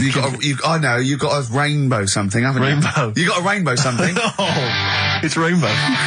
XFM 104.9. Yeah, with Steve Merchant. What I was saying was, Yes. we could have a little trivia quiz, right? This is how it works. Their phone in, yeah, right, and they'll pitch a question to us two, right? We won't know it. They'll tell Karl, and Karl write down the answer, yeah, or on his email, right? And then it might be something like, who was the first woman MP? And write down the answer, and they go, okay, Steve Ricky was the first MP. We'll write it down. And you'll write down something like the Queen. Yeah. And I'll write down Britney Spears. Yeah. And they go, well, Ricky says Britney Spears. And the answer is, did you see? Yes. And then whoever's... So they phone in or can they email as well? They can email as well, Steve. Right. Okay, so let me just try and clarify this, because I didn't really follow that, and I know what the competition is. Right. People listening, phone in or email in with a question, a trivia question. It can be about anything. I don't right? do game shows. But one which we may be able to get, right? They phone in with that, or they email it in. But only Karl knows the answer. He asks us here in the studio the question. Ricky and I write it down independently. We hand it to Karl. We see who's got the right answer. It's like 15-1, but 2-1. And the great thing is that the best question that we'll vote on at the very end of the show can win these 3 CDs. We've got Feeder, Echo Park, The Essential Bob Dylan. That's a 2 CD set, Rick. Maybe keep the questions highbrow to show our intellect, not things like pop and trivia. And Good idea. And we've also got this big compilation, Reloaded 3. That's also a 2 CD compilation. We'll start phoning and emailing now. Phoning, like emailing go with berserk. your trivia Absolutely questions go berserk. for Gervais. I'm best Merchant. at science.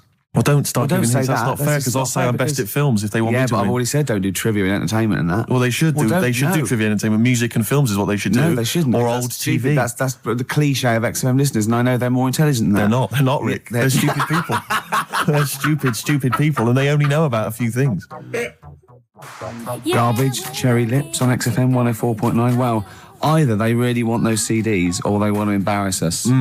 Because the phone lines are going mad. And They are Carl's going mad. taking- We didn't even give out the phone number or the email, Rick. Shall I just give it out now? Well, obviously don't need to. Well, I ought to anyway, for those that didn't hear it but didn't know it already. Of it. 08700 800 1234. Sorry, that's not 08700 08700, because I started again because I sort of fluffed slightly. Yeah, go on. 08700 800 1234. And when he says he fluffed, like that's not how he got into television. Exactly. ricky.gervais@xfm.co.uk if you want to email the question, and only Carl can see the screen, so there's no cheating. Probably people don't know what fluffing is, do they? No, I don't think so, Rick. Carl, have you had a question? What, already? Are we doing it now? Should we do it now? might as well. I think we should just drip them in throughout the course of the show. Yeah, you could want dripping them in. Go on. Ask us a Right. question. I thought this was a good one. It's from Clive. Go on in. Clive, we've got a listener called Clive. Wow. That's all right. Who was the first James Bond? Oh, it's Right. this film one. I know No, that. but wait a minute, I know this ambiguity because we've talked about We've it. talked about this ambiguity before. You see, he might be deliberately embarrassing us because the old myth is that someone played it on radio Yeah, that we all know and love. Yeah. Now, he should have specified, did he mean the film James Bond, the first film James Bond? Can I just say, we won't count this one because the definitive one, I've talked to Glyn about it as well, it's Dr. No was the first one of the team that we Sean know and Connery. love. So Sean Connery's the first screen James Bond. So we agree on that even if we're both wrong. What did he say it is? I bet he said it was Bob Holness who played him on radio in like the 1950s. He didn't say the radio bit, but he said Bob Holness. From Blockbusters. Yeah. And I was drawing a little Blockbuster thing. That's Yeah, really spooky. That's weird, isn't it? But the thing about that is I'm worried if it might be a myth.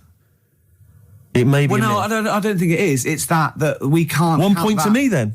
No. Yes. No. Well, you did. Did you definitely know not. it? Did you know it? Did Yeah, you we talked about it. No rubbish. Yeah, but who? Well, if we talked about it, did I say it to you? No, we agreed that it was Sean Connery because just like we didn't count Casino Royale because you said it wasn't by the same team. And Yeah, but that wouldn't have been the first James Bond anyway, because that came later in the series. No, Rick. No, no. there's no Don't play way. the music. There's no way. That's clearly a point. You didn't know it was Bob Holness. He meant it was Bob Holness. I knew the answer, wasn't it? Well, fun-loving criminals, Scooby snacks. Anyway, it doesn't matter because we both agreed once in a pub that the right answer is Sean Yeah, Connery. but wait a minute. And we Wait a minute, both Rick. knew The that. point's not that. The man phoned in with a question, and the answer the man was after was Bob Holness. Oh, okay. And that's the answer I'll I tell you gave. what, the answer I was after was me. But that's I nonsense, wanted- I Rick. wanted He's me the to question master, the man who phoned in. That's ludicrous. You to face the facts. You can't say what number am I thinking of. You've That's- got to, what are you talking about? It's got to be the real answer. No, but I knew the answer he was after. Oh, brilliant. Yes, because that's, even if he's got it wrong, it's such common parlance now that Bob Holness was the first James Bond that I knew the answer. Face the facts. Right, give us another question, Carl. Jeez. Give us another question. Guy's a bad loser, isn't he? I had a good one here, but You've forgotten it? Or I sort of scribbled it down. this is brilliant, isn't it? Hang on a minute. We can edit this out, can't we? It's not live, is this? It's only a piler. It's gonna, this is going to look great when it comes out. Go on. Which food? Yeah. Carl, you know making up the question. No, it's just that I sort of took down the important bits. But this is amazing. This is amazing radio. Go on. Which food kind of doesn't make you fat? Jeez. What kind of a question is that? Oh, this is No, it is proper. I love imagine this on the weakest link. What kind of food doesn't sort of make you? I mean, it doesn't make you fat. This is Okay, do you want Basically, no sort of calories in it. me to? Celery. Water. Well, I mean, what do you mean? Do you mean a vegetable? No, do you mean you're right. Apparently, it uses up more use calories to eating bite it than. Yeah, but wait a minute, Rick. One all. No, it's not one all because you're Of course it supposed to is. write it down. You didn't know. But you didn't. What do you mean I didn't know? You're supposed to write it down. That's the whole point. We're writing things You down. said water. You said water. But that's because I thought we weren't taking the question seriously because you didn't know what he's talking about. One all. We got to set the rules. This is. Bit too much like Portishead for my liking. Was it? Yeah. I quite enjoyed it. Beat a band. Well, that's because Portishead are from your neck of the woods, isn't it? Was it? Portishead, I think you'll find. I'm embarrassed myself.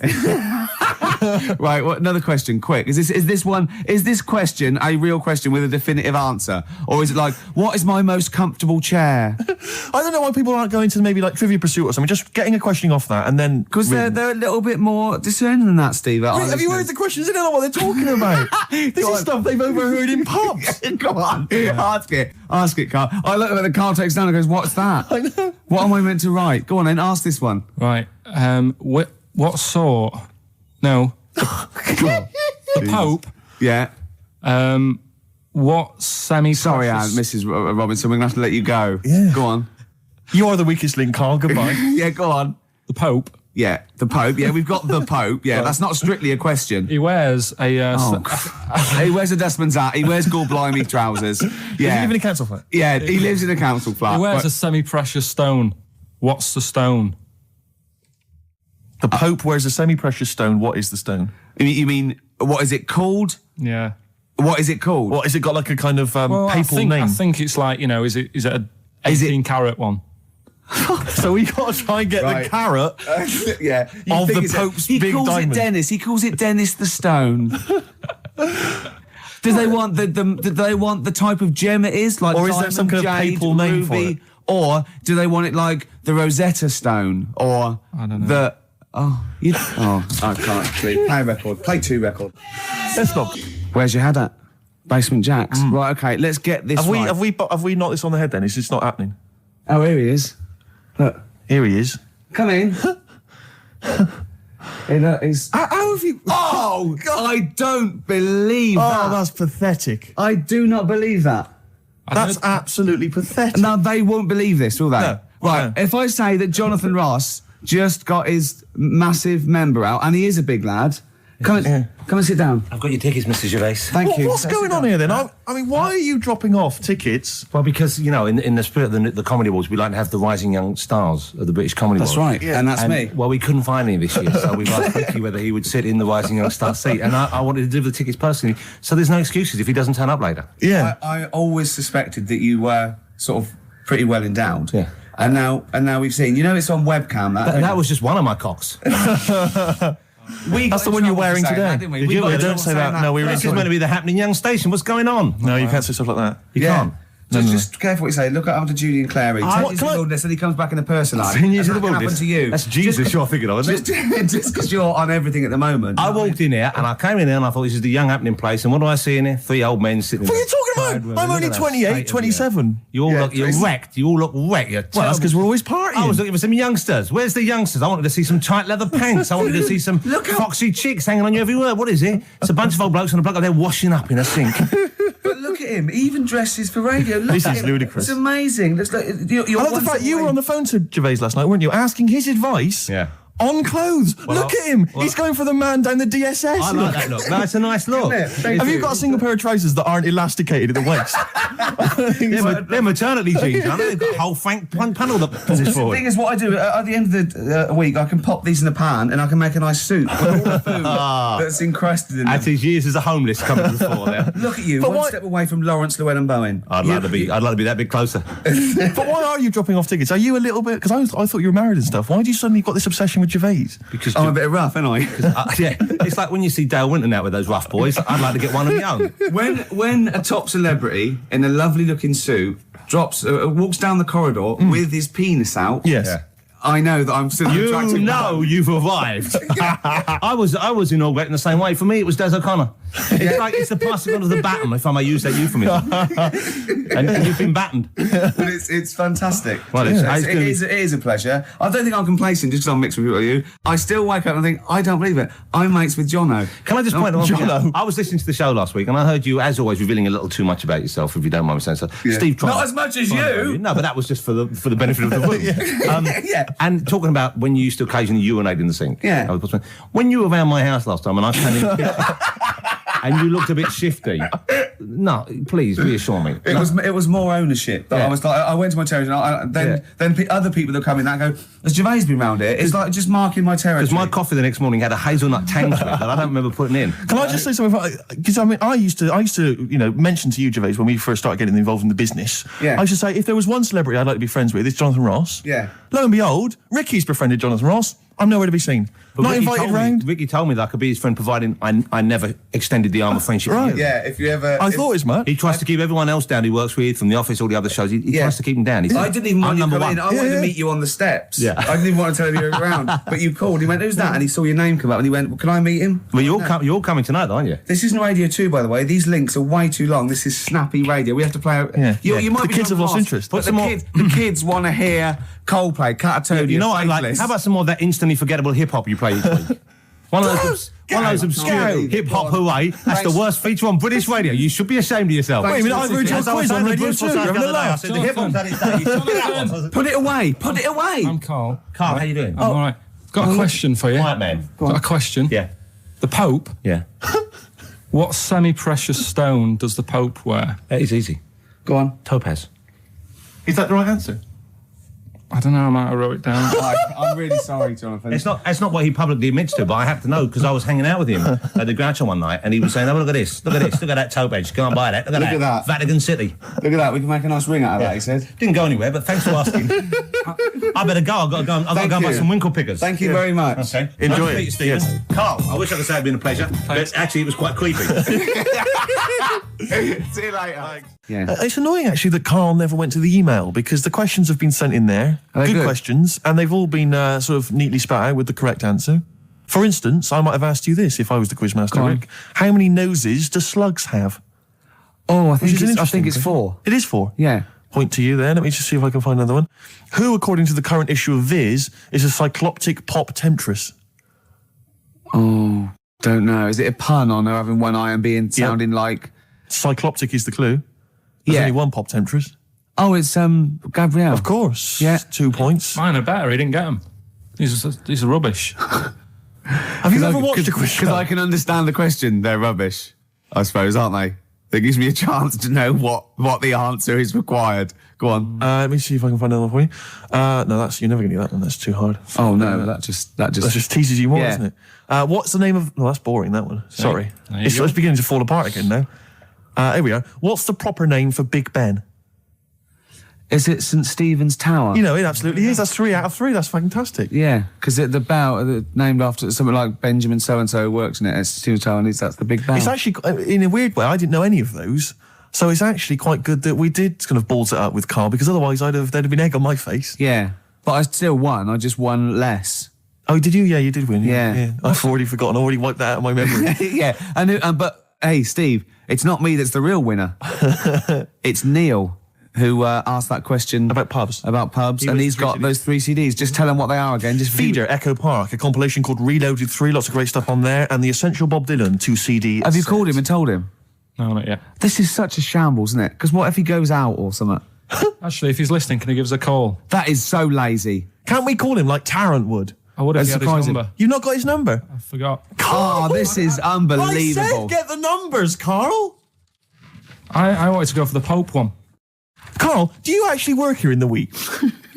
Or, like, did you just, you know, like in a film when they knock someone on the head, put on the spacesuit and go to the moon? Is it like Secret of My Success with Michael J. Fox? You actually work in the post room, but Saturdays there's no one around that recognises you. So you pretend that you're a producer? Yeah. Because you don't seem to know any of the rules. Because I reckon that name's made up. When did I say a producer? When did I say I was? Carl Pilkington is a name that you'd come up with on the spot. No, he doesn't work. No, he's not a producer. He says he works in sound. He works That's what in he says. sound. Yeah. Well, I'll tell you what. Work with this. This is my song for the lovers. It's a beautiful track. I've played it before. I'll play it again. It's one of my favourite tracks of all time. It's Bob Dylan. If You See Her, Say Hello. Here's a little bit of trivia for her. This is the last song I ever played on the old XFM before Wow. they came in and said, "Okay, you can go now." That's incredible. And it Bringing tears to my eyes. lovely.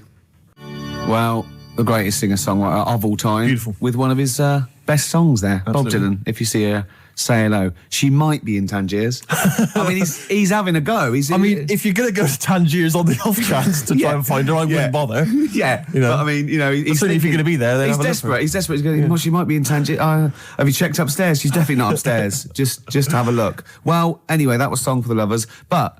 Because I'm so excited about having such great prizes to give away for the first time, some albums that Carl found, I got 'em. we've got the lucky winner on the line. Hi, Neil, are you there? Yeah, I'm here, Ricky. Hi, you're a winner with XFM. Fantastic. yeah. Do you like Feeder? They're a good group, aren't they? Feed it back. Well, yeah, the kids seem to like him. They do. The kids like them, and then Bob Dylan. He's a great, lovely bloke with a guitar, isn't he? You're working hard, aren't you? I'm fed up with this, mate. Really, honestly, I just don't know what else to do. I come in every week. I try and right. do. Yeah, You have to write a new series of The Office. I'm That's what you have to do. I'm trying, but I've got voiceover work now, so there's more money in that. You're everywhere. Yeah. Woolies adverts. Yeah. Ooh, sorry, I shouldn't mention that shit on the radio. No, it's all right. It's all right. Neil, Steve Merchant here. Will you be looking forward to receiving these albums? You've got Feeder, Echo Park, Bob Dylan album, the best of, and a compilation. You looking forward to them? Oh, absolutely. You know, I mean, it's going to really lift my Christmas. I'm not going to get to go home this year, so that's going to make up for it, I'm sure. Neil, what of those three, which one will you be putting on first? I think Feeder, Echo Park, because the kids seem to like it. Okay. Excellent. Thanks very much, What will you Neil. be doing for the rest of the weekend? Are you going to be chilling out?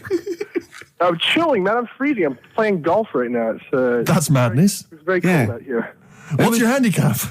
What's my handicap? My short game's terrible, but Right, yeah. You're going to be watching the National Comedy Awards this evening. I hear that The Office is nominated.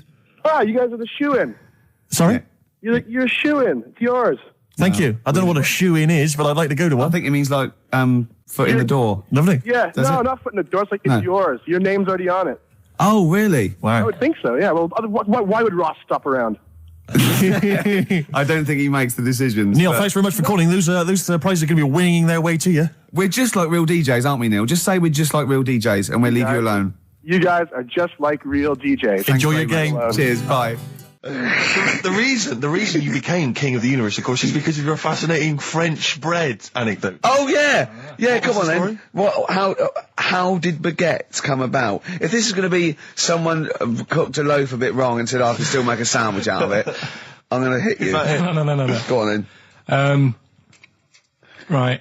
Napoleon, when he was at war and that with Russia, 1812. Yeah. yeah, all his soldiers were like, not used to the cold weather and that. So they said, take some clothes in your bag with you because it's going to be nippy out there. So they put all the clothes in the bag. Sure. They were told Oh. it's Napoleon for Christ's sake. No room for any food. You're joking. So Couldn't they make some sort of like sandwich? no, it wouldn't fit because of all the clothes. You had to take extra gear. Sure. So anyway, he said, I can see where know. this is going. I'll be honest. Is there a baguette-shaped gap left in their holdall? They thought, let's make some bread that you can fit down your trouser leg. What? That's not true. No, it's not. I read it in Euston train station. I was waiting to go back to Manchester. Where did you read What, this? scrawled on the wall in graffiti? Yeah. Do you know the Was it also meet me here for cockfun at 12 o'clock? The upper crust sandwich shop, Euston station. It's on the wall. What do you mean it's on the wall? Do you know it says like sail on at Dixon's, whatever? Yeah. Next to that, there was like a bit of information. Once you've read the stuff on I Dixon's, get information. there's a big thing about the history of the baguette. I read it and I thought, No, we got to make a sandwich we can spit down our trouser leg. But how can you march and fight with a huge piece of bread down your train? Although it would be intimidating. You see them coming, you go, sacre bleu, look at the size of them. They're big fellas. Well, Blimey. I can't help but feel that could be a practical joke at your expense. yeah. do that. Well, the Earl of Do you ever Sandwich... question anything you read? If it's No. printed up, is that, Yeah. like, fact for you then? Well, it's not funny. I mean, if they were trying to be funny, it's like, it's not, is it? So it's Have information. you heard us? Things sometimes want to be funny when they're not. That's exactly what happened with the sandwich. The Earl of Sandwich wanted something he could fit down his pants. And it was those triangle cut sandwiches wrapped in cling film were perfect. You might be right. You might be right. I am. Because the Cornish pasty, so they could drop it down the mines, isn't it? Is it? They wrapped it up they wrapped up like meat and vegetables in pastry, and they sort of crimped it, and it was like and they dropped it down the mine, so, yeah, that's how that came about. And bagels were originally made so that people could play hoopla, but then eat afterwards. I don't know if you're aware of that. That is true, Carl. Well, anyway. Call my bluff. Is that true? Yeah. They're all true. They're all true. Yeah. Tell your kids that when you have them. Yeah. You know, if they're still alive in a million years. Well, it might be true. Can someone confirm that baguette fact that it was so Napoleon could stick it down Not him. his trousers? Not him, his soldiers. His men. Yeah. Fascinating information. Fascinating bread information, Carl. Radiohead. Yeah, now this is my song for the lovers. It's a beautiful track. It's Let Down off OK Computer. It's one of my favourite Radiohead tracks. It's lovely. Right, set the tape going now if you want to tape these songs. Avalanches, Frontier, Psychiatrist. Absolutely. Well, we've had lots of emails. People, obviously, we inflamed and provoked Well, about actually, I have to say, the Cornish pasty. I've got a couple of amendments to that. The crusty bit, is actually as a handle, because obviously the miners had dirty hands, and they'd eat all the stuff in the pasty, and they'd be left with this sort of crust, and they could throw that away. Also, someone told us that at one end was an apple. So you have a little sweet as well. little dessert. So there you go. You noticed how, like, over the years we've been doing this, you know, way back when we started XFM, no one ever contributes when we ask about the music, when we ask about hip-hop, or their, you know, opinions on that, anything important. But start talking about pasties. Yeah. We've had about 5 phone calls. Yeah. And someone phoned up to confirm. They used to work for Upper Crust, and basically Carl got all excited. So it is true. She went, well, I don't know if it's true. I've read the same sign you did, Carl. Interestingly, there's an email here that says, which basically offers a history of the baguette, and talks about after the revolution, the government decreed that all of France must eat the same bread, and it was up to the bakers to bake this bread of equality. And then Napoleon kind of made sure it was a particular, he kind of set in Obviously on the bread you can eat anything you find in the garden, frogs, snails, bits of horse, But squid. the interesting thing is, Rick, that there's no mention of sticking it down your trousers whilst going to war. The French have tried to keep that secret for over 100 years, It was only Steve. the upper crust people. Nearly 200 years, that is a top secret. Somehow Euston Station Upper Crust got hold of a document, left behind in an old sea chest, possibly Napoleon's, could have been Josephine's. Unfortunately, jotted it down. He's kicking himself now. Oh, Secretary, I cannot believe I left a note. If he talked like that. He did. He did that, yeah, he talked English, but in a very funny French accent. We never got the, we should go in a competition who's the tastiest cartoon ever. Well, actually, I threw up someone did Cheetera, I threw up, Jessica Rabbit. I've had some people contribute here on the email. We've got someone here, Dom, has emailed us. He's told us that, for him, Daphne from Scooby-Doo. Yeah, popular choice. And obviously this is one I've never quite understood. Wilma from the Flintstones. I've actually always felt that Wilma, I don't know, I just thought she was a bit... No, not Wilma. Betty, surely. Yeah, Betty. Well, this is what I mean. Wilma, I mean, yeah, Betty, surely, but Wilma? No, I mean, she's quite homely. But Betty, come on, Steve, you wouldn't say no to Wilma. No, I suppose not. Rick, we've got a couple of emails in here, and they're saying they enjoyed your performance over the Christmas period on a programme called 100 Greatest TV Moments. Yeah. Did you do an interview or something? What was the deal? I didn't see this.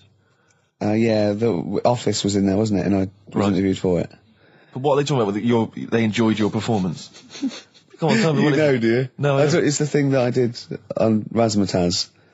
Oh, is this where they found a clip or something? Yeah. No, alright, I was in a band and we had one single out or something and I did one TV appearance when I was about, oh god, and they showed a bit of it, about 7 seconds, me on Razzmatazz. Oh god. Razzmatazz, for those that don't remember, was like a kind of, I suppose, what was it, like a kind of CD UK of its time? Yeah, exactly, yeah. And, oh god. And it was of the time, sort of new romantic. And they showed a clip of this? I looked about 10 and about 5 stone with hair and makeup and girly clothes. My sister actually said I look like Posh Spice. Brilliant. There's a funny story about that, right? Because we were rushed and we had to do this thing and we were, oh god, and we were meant to take a flight to Newcastle. And where were you travelling from? London? Yeah, but we got there and we didn't have tickets, we were told to be there, but the A&R man overslept. Right, for the company, overslept, and it was terrible, and we were fretting, and eventually it was too late to get the plane, we missed the plane, we had to get a train, and it was really kind of fine, they were back and forth, going, yeah, if they come now, we can still do it, we're going to miss it, and this was like a big promotional thing, and we got there, and they went, oh, God, right, and I had this sort of like jumpsuit I was wearing that I'd cut off, put that on backwards. A jumpsuit? Yeah, Brilliant. I know, Is this what was bad. on the clip? Yeah, I had that on back to front, and there was no time, and I think I even mimed wrong at one point, and it was awful. But the funny story is this, that when we were there, we didn't have our tickets. This was at the airport? We bumped into Bucks Fizz. The guys and girls from Bucks Fizz and their manager, so there's like 5 of them, right? And there's 2 of us, and they had 5 tickets, and Bucks Fizz tried to smuggle us through. And so they went through the things, right, and they went, tickets please, and he just waved 5 tickets that he had, like that, goes, this is us, right, and they went, well, can I have a look at them? And they went, there's only 5 here, and they just looked at us and went, sorry lads, we tried. We were nearly smuggled through. By Bobby. Carol. They couldn't even with their powers, they were the height of their powers. That was like the make-believe time. They'd already done making your mind up. I thought if anyone can get us through customs check, it was the Fizz. but even the Fizz What I like could though, not that get us through. reassures me, I have to say, about kind of airplane travel. You know, in these kind of troubled times, it's nice to know that even someone like Bucks Fizz couldn't get, smuggle someone through. That's good, because even, the top security man went, hold on, there's 5 in the Fizz, there's 5 tickets, those 2 lads are not going through. Exactly. Yeah, that makes you more secure about air travel now. Well, it's lovely if I'm in America, and I see 5-star, trying to get through customs. With 2 other lads. Exactly. I think, wait a minute, what's going on there? Yeah. Wait a minute, security guy stopped him, it's fine. It's fine, yeah. There's only 5 in 5-star. Oh. It's lovely to know that. Yeah. I love the fact, and did you know the Fizz previous? Was this your first run-in with the Fizz? No, they were doing the Taz, same as us. They were doing the old Raz, same as us. Did you recognise the Fizz and go, oh my god, that's the Fizz, let's try and sneak in with them, or did they recognise you? How did it work? They wouldn't have recognised us. Exactly, that's what I'm thinking. I love the audacity of going up to Bucks Fizz and saying, try and smuggle us in. Can you try and break aviation law for us? Now, now it's time to make your mind up. We're going to the land of make-believe. I did that and they laughed. They went, brilliant. We'll get you through, lads. Yeah. Just stay tight. I was actually on top of Bobby's shoulders in a long coat. Lovely. Yeah, but Bill... Well, seriously though, I don't understand what their plan was. Like they would have gone, through. It's the Fizz, let them through. Yeah. Don't bother checking the... It's like, wasn't even answering, we couldn't even get to Newcastle. Do you think it was wearing your jumpsuit backwards that sort of gave it away? Well, no, but see, I didn't have it on then. I was just in civvies. I just had jeans and a t-shirt then. I didn't even have my hair gelled. I was just like cash. I saw it. I thought it looked all right. Did you? Did you? Well, I mean, for then you tight jumpsuit. Yeah, cheekbones. Brilliant. Yeah. I had some cheekbones. Yeah, that was. If anyone else saw it, or maybe they taped it and they've got a clip, because I'd love to see it. I missed it. Well, I'll get you one. If you have it, put it. I'll tell you what. Why not create a website? And put that clip on there on a constant loop, and then send the address in, and I'll give it out, and people can check it out for themselves. Yeah, brilliant. Is that okay? Yeah. Cool. I'll have to lose weight now. Yeah. Hives there on XFM 104.9. Right, we've got a competition question. Steve's come up with it at the last minute. This is just to check if you are a regular listener of the show. Yeah, we would like to reward loyalty. Exactly, absolutely. So, last week on the show, Ricky described a story that happened to him back in the 80s when he was making his TV appearance on Razzmatazz with his band, and he had to fly out, was it to Newcastle? Yeah. And he tried to get on a plane, and a pop act of the 80s tried to help Ricky sneak aboard an aeroplane. But failed. But they failed to do it. At the height of their powers. And they were at the height of their powers. What was the name of that outfit? Should we put them on the line? Absolutely, let's hear it. There's the people there already. This is to win Incubus tickets. Please do not be mental. Don't be mental or swear or say anything libelous or nasty. Yeah. Just be nice. You won't win if you're not. Go on. Hello? Hi, who's that? Oh, I've got my headphones on, haven't I? Put your headphones on, Rick. I'll just keep her talking. Oh, no. Hey, how's it going? Hello? Okay, hello. Hi. there. What's your name? Lindsay. Lindsay, where are you calling from? Clapham Junction. And do you know the answer? I do. Okay. Bucks Fizz? It was indeed Bucks Fizz. It was the Fizz. It was indeed the Fizz. Well do done. you like Incubus? Yeah. Right. Right. Oh, yeah, you see, if I was interrogating you, I'd go, you hesitated. Yeah. There's so many people phoning up who are desperate for these Incubus tickets. Please don't make They this are give them to rightfully, you. no, to be fair, they're rightfully yours. Right, I tell you what, I'll have a T-shirt if you give them the tickets. Okay, is that just any old T-shirt, or No. Can we send her a T-shirt? Carl's nodding. you think we can send you a T-shirt? Right, we'll get you a T-shirt. How are you going to do that then, Carl? Because you've got to take her name and everything now. You keep talking a minute. Yeah. This is pathetic. This This is wouldn't amazing, happen isn't with Dr. Fox. He'd have it Foxy all wouldn't planned. do this. Can I say as well, it's a bank, there's a train station with one vowel. Yeah, but there's loads on there. He hasn't thought it through. Bo as well. There's many. Listen, Carl, take a note of her number. It can't have been that. I can't remember it. What was it? I remember I tried it the last time I tried it. This is a shambles. And I couldn't work out. Then there was wrong answers. I remember Aldwych came up. Maybe it's Aldwych. What's Carl doing there? Who's he talking to? I don't know, he's talking to her, but what? Say again? Look, quick, let's think of something. Come on. Hello, are you still on this line? No, he's picked up the phone now. So what am I doing? Shit, we're giving away. We're letting people behind the curtain. Let's keep up this veneer of professionalism. This is so rubbish. Come on, no, It's okay. don't draw attention to it. Okay, all right. But let's just talk and make. Steve, what are you doing tonight? Looking forward to Pop Stars? I'm looking forward to a lot. Who do you want to win? I'm glad you've asked, Rick. I'd love to see Darius have a bit of success, but I don't think it's going to happen. I think it's probably going to be the stutterer. I think it is going to be Gareth. He has a name there, Steve. I think it's going to be Gareth, yeah. Apparently, in the polls in the week, he's getting twice. We're back, don't we? Okay. All right, Carl. So she's getting a T-shirt, is she? Lovely. Right, who's that on the line? Next contestant. Hello? This is amazing. An error. I mean, we couldn't do this worse. Go on. Exactly. Hello? Hello. Hi. Who's that? It's Dan. Dan. Hello, Dan. Danny. So, right, do you want to go to Incubus? I'd love to, man. Okay. Hold on, this is pointless, because he's just heard he's heard the answer. Yeah, definitely Bucks Fizz. This is mad. We didn't think this through. No, but let's be honest, he wouldn't have been on the line if he didn't know the answer. Are you cheating? No. Dan, he said he's not cheating. This is fail-safe. That's fail This safe. is our rigorous. I can't believe this. Dan, you're going to Incubus. Oh, cheers, man. Well That's done. blinded. Well done. Nice one. Thanks for Cheers. listening. Cheers. Carl, what do we have to do? Do we just hang up or what happens? No, you play a song and... Play a song then. You've got his details. Yeah. Oh, Play God. it. He is, He's isn't on he? a different No, plane you to can't us. say it like that. The other week, I came in when it was really miserable. And I said to you, God, can you imagine dying today? Yeah. Because Whereas today you feel it would be a much better day to die because it's bright. the curtains open, sun Sure. shining. It's like... I mean, you'd still be a bit angsty about the dying thing, wouldn't you? I mean, I don't suppose that would be alleviated. Sure. Okay. Well, hopefully we'll still be broadcasting, when one of us reaches that happy moment and we can check. Yeah. It's quite a lot of emails, Rick, coming in about band names. I think a lot of people are going wrong for a simple reason. They think it's funny to have an ironic band name. Yeah. They think it's a bit comical. And I just don't think there's any great bands that have had a comical name that have made it into stadium What filling. was that band? Where's Me Jumper? What were they I called? don't know what they were called. I mean, the obvious example of one that was never going to make it internationally. Splodgeness Abounds? Splodgeness Abounds? No. I like them, though. Splodgeness Abounds. Splodgeness Abounds, they were great. Ladies and gentlemen, please welcome to the stage Carter the Unstoppable Sex Machine. USM. These are some of the ones we've had emailed in. These are bands, obviously, that haven't made it so far, and I don't think they will. Ladies and gentlemen, please welcome to the stage The Lazy Birds. Nope. No. Ladies and gentlemen, please welcome to the stage The Paperclips. That's not a real band, That's what is it? someone sent in.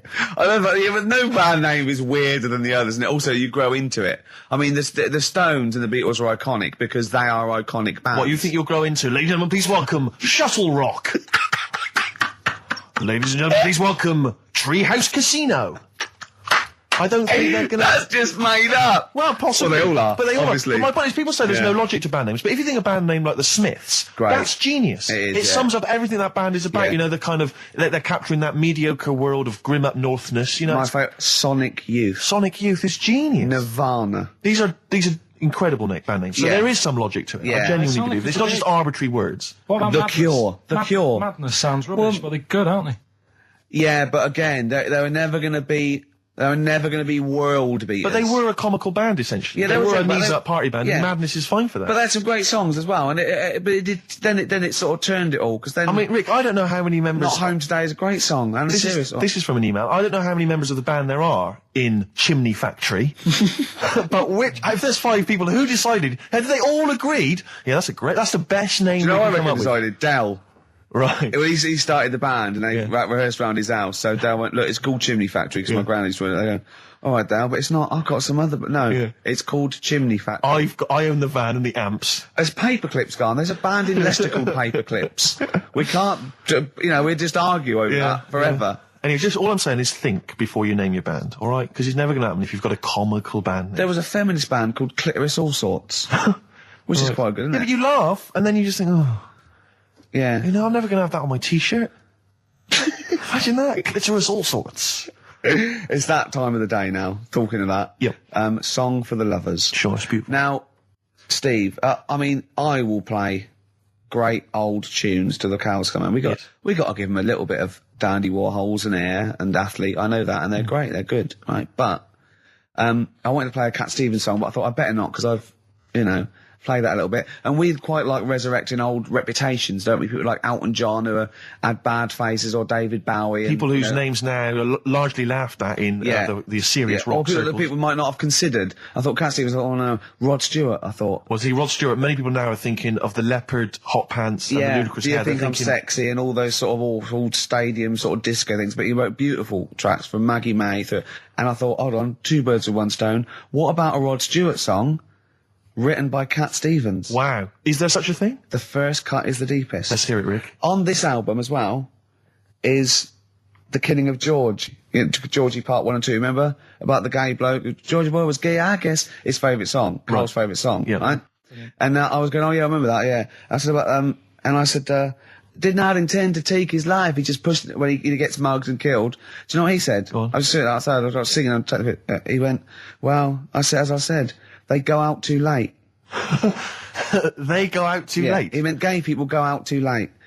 He went, no, they do. I went, what do you mean? He said, well, they're always out, they go out when people are coming home. He said, if he'd have been in bed by 10, he'd still be alive today. That's a sobering lesson. And he went, there's one that works here and he's shattered every Monday. Oh, if you're gay and you're listening, just be in bed earlier. Go out when sensible people go out. Yeah. You're right, we're not on the continent, Carl, if you're gay and you're not in bed by 10, go home. Yeah. I don't get it. First cut is the deepest, Rod Stewart. There's the phone. Answer it. See who it is. Can you give us a second, listeners? Just amuse yourselves for a moment. We're just speaking to, Carl's just on the phone there speaking to someone.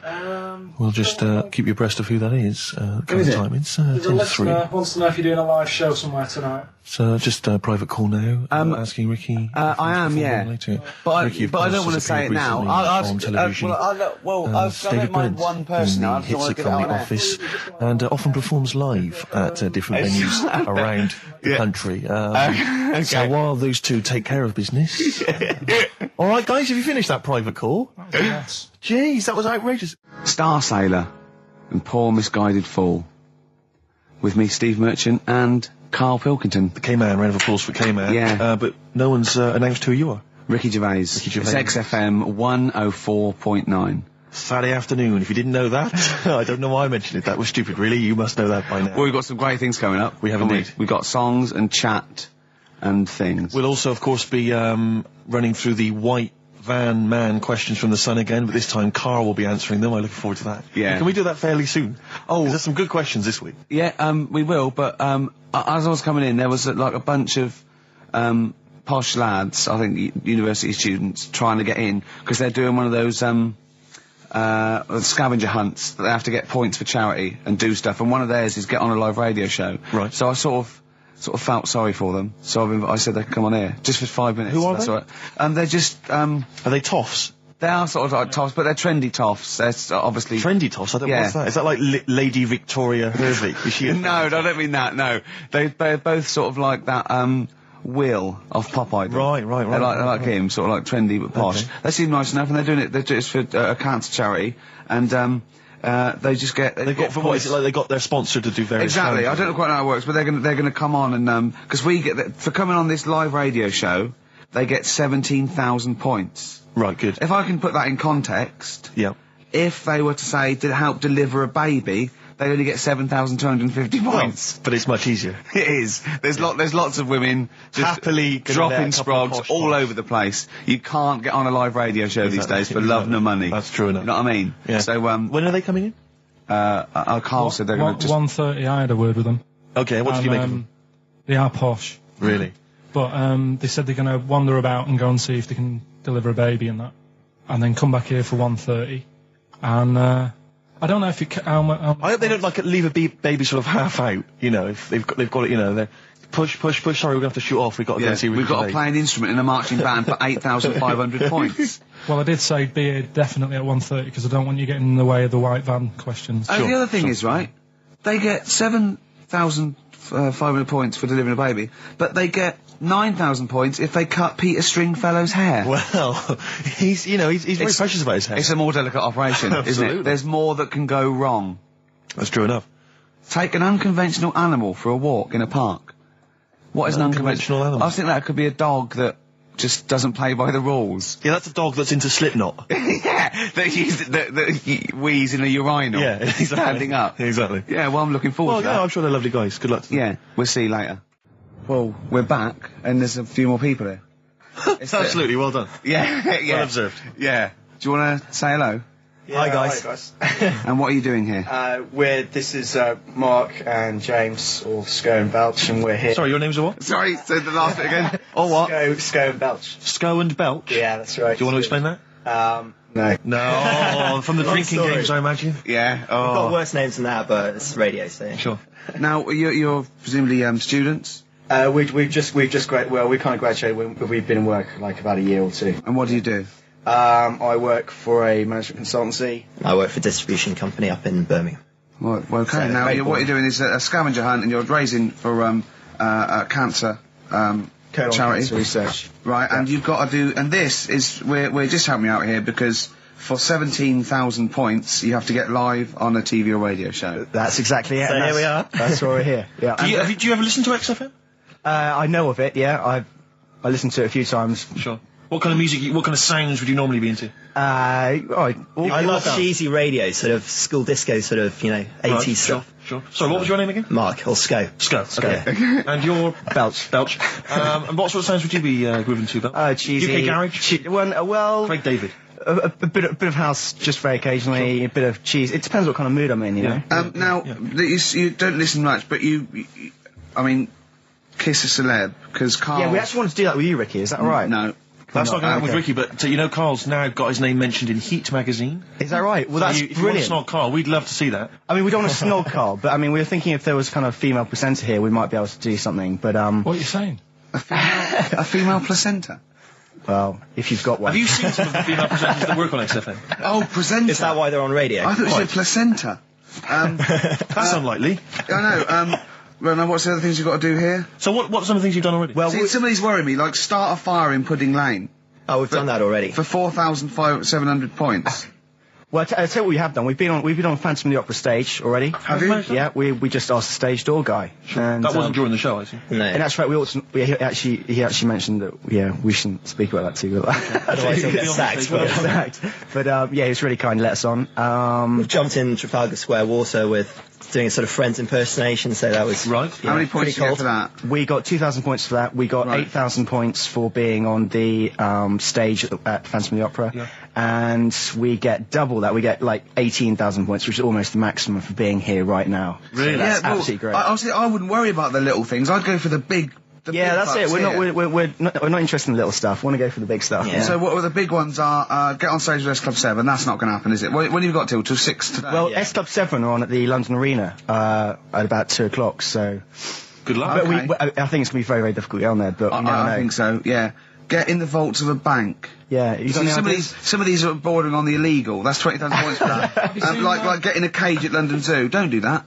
I mean, just 10,000 points, but don't do it unless it's a penguin cage. Well, that's what we were hoping. Just some kind of timid animal we might be alright with. You know? Yeah, If sure. anyone's got any good ideas for sort of funky things to do on air, then Okay, well, if you leave your number and anyone calls in, they can help you. Then Well, maybe some of S Club 7 are listening. Well, let's hope so, because I mean, we love them to bits. If they are, it is for charity, and the points get awarded into money for colon cancer research. So it'd be absolutely fantastic if we could. Yeah, so Bradley, John, Tina, if you're listening. Yeah, if you're listening, or any celebrity out there who's a female celebrity, we need to snog them. It doesn't need to be a long snog, but if we can, that'd be great. This is good for 7,000 points. This looks like a good one. Play the organ in a church.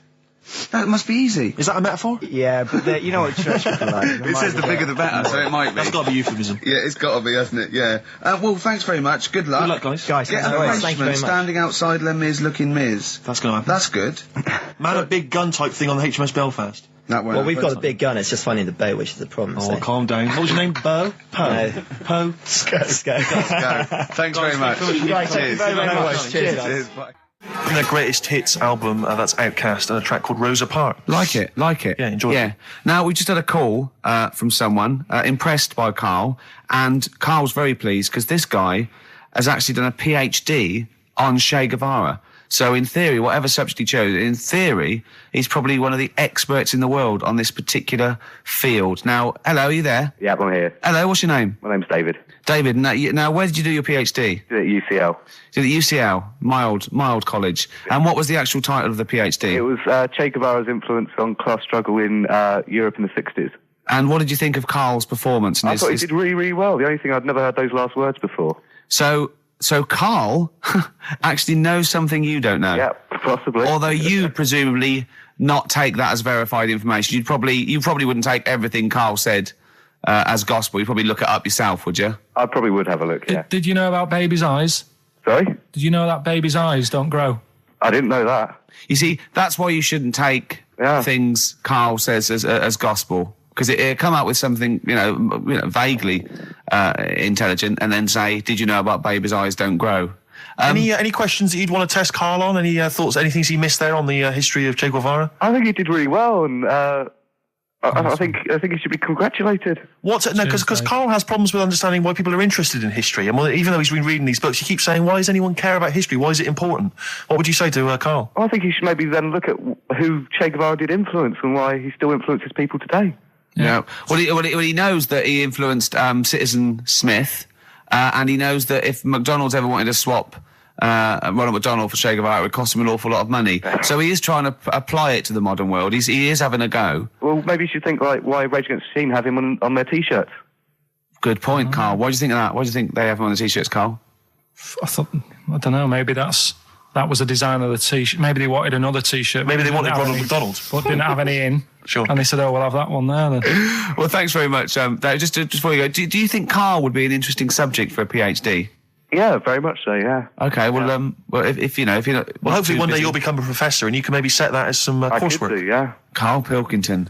Imagine that. Cheers, Dave. Imagine having an MA in Karl Pilkington. Thanks very much, Dave. Okay, bye. Cheers, bye. That's good. My teachers never did that. What, encouraged you in that way? Never said well done. So, Really? Yeah. But you never showed up. Yeah, you have to be in the same room, They were too really. busy saying, "Who are you?" Yeah. No, but Mrs. Matthews, me head teacher. Oh, let's not lay into Matthews again. She's always getting us. Not Well, Matty she Matthews. said Not I'd never- Grimble Matty Matthews. I'd we used to call never her. be a high flyer. If she could see you now. What did she say? You'll never be a high flyer? She said that to me, mum and dad. Really? On a parents' evening. And that was after I'd played the drums in Little Donkey. She clearly didn't know what she was talking about. The Strokes and last night. We just had a call, didn't we? From Johnny Mango. Oh, yeah, Johnny Mango, yeah. Yeah, old the Mankster. And he informed me that one of the Wurzels is dead, and I didn't know that. Yeah, Adge Cutler, who was the lead man, I think. Yeah. He said he died the most rock and roll death you can die. He said he was apparently driving on a terrible cocktail of cider and other things, presumably. Yeah. Apples and jams. Yeah. And he crashed into a tractor. Now, I wonder, is that true? JM's not winding me up. Yeah, I hope the Mango Boy's not having a laugh at me. Is that true? One of the Wurzels died by tractor. Did he? Is that true? So give us a call. What's the number again, Karl? 08700 800 1234. If so, I'm sorry that I disrespected them. I didn't know. Table 60. Lisa Tarbuck. That's Corner Shop. Lessons learned from Rocky 1 to Rocky. I love that guitar. That's great. It's real glam rock. That's T-Rex and Bowie. I was going to play some from Ziggy Stardust today, but instead I brought in a different album. I want to play a bit of Bowie. Is that all right? Oh, of course, yeah, always. Yeah, a bit of Beatles. Still to come up, by the way. With the education of Karl, last week he did Che Guevara. He did very well. Yeah. Before that, the week before that, you learned all about Rasputin, didn't you? And this week you've been studying Hitler, haven't you? How does that go? How do you reckon that? It's a bit tough. Okay. I mean, I'll give you the full story later, Steve. Do you know much about him? No. So, they're all linked. All these stories I've been reading, they've all got a similar sort of thing going through them. They have a bit of a tough upbringing. Things aren't going well, and they seem to take it out on other people. Okay. But I'll tell you more later. Okay. Yeah, I don't think you can... I mean, I don't think Hitler and Che Guevara... It's the same thing. Che Guevara, when he was a kid, had, like, asthma, right? He wasn't an happy kid. Hitler, he only had one ball. Well, I was trying to find about that. Yeah, seriously, he phoned me up in the week. I said, "How's it going?" He went, "I've skimmed it. I've just skimmed it. I was looking for the testicle thing. Now I don't know if they left that out or it's not true." Right. He was trying to look up that Hitler has only got one ball. I think they only did it to wind him up. Because it's like, you might be taking over the world, but we're all saying you've only got one testicle. Sure. And it's did you look in the index and it's sort of Hitler, Adolf, family life, early childhood, testicles, absence of? Sort of skimmed through because one of mother brackets other. Yeah. Albert Hall. Yeah. The only thing I could find was at one point in like when he was trying to run the place, there was a meeting going on. And somebody had put a bag in the meeting room and it blew up. Yeah, and I'm wondering whether it was under the table. Yeah, but... Were you wondering if it blew a testicle? It was the testicle was under the table. No, the bag blew off the ball. No, the ball sack was probably hanging below the protective top, and so that's where he could have lost. But why would he have only just lost the one? Because the way he was sitting. Cross-legged or something. Sure. Sure. Okay. Well, I mean, again. Last week we had a Che Guevara expert who phoned up. Maybe they could. Maybe there's a Hitler expert this time who could maybe phone up and confirm the testicle theory. Yeah. What's the number again, Carl? 08700 800 1234. You need to have at least done a PhD or something. I don't think we should invite calls about Hitler. I think we're asking for trouble. No, I'm talking about someone who's done a study of him and who's done a PhD. Oh, okay. I'm not talking about any old nutter. And also, Carl's lottery numbers. He's a little bit more confident this week. Okay, good. He went there more like it. And I looked at him and I laughed. He went, no, even Suzanne said I'm on more on the right lines there. Is anyone who has done a degree in maths or A-level maths that can bear... Carl won't believe this, right? Carl thinks... I know I was partly doing it to confuse him, just see that look on his face like a cat, right? But there is the chances with random numbers, for example, the lottery, of getting 1, 2, 3, 4, 5, 6 are no greater than any other single combination. Right. Now, that's true. I don't mean you're more likely to get 1, 2, 3, 4, 5, 6 than any other combination put together, but than any other individual combination, they're all equal. It's counterintuitive, I know. I know you think that to get a run of 1 to 6 is less likely than anything else, but it's not. Any named combination... It's not, Carl. If there's a probability... Well, it's never happened. It's never happened. Yeah, but there's any number of combinations that have never happened.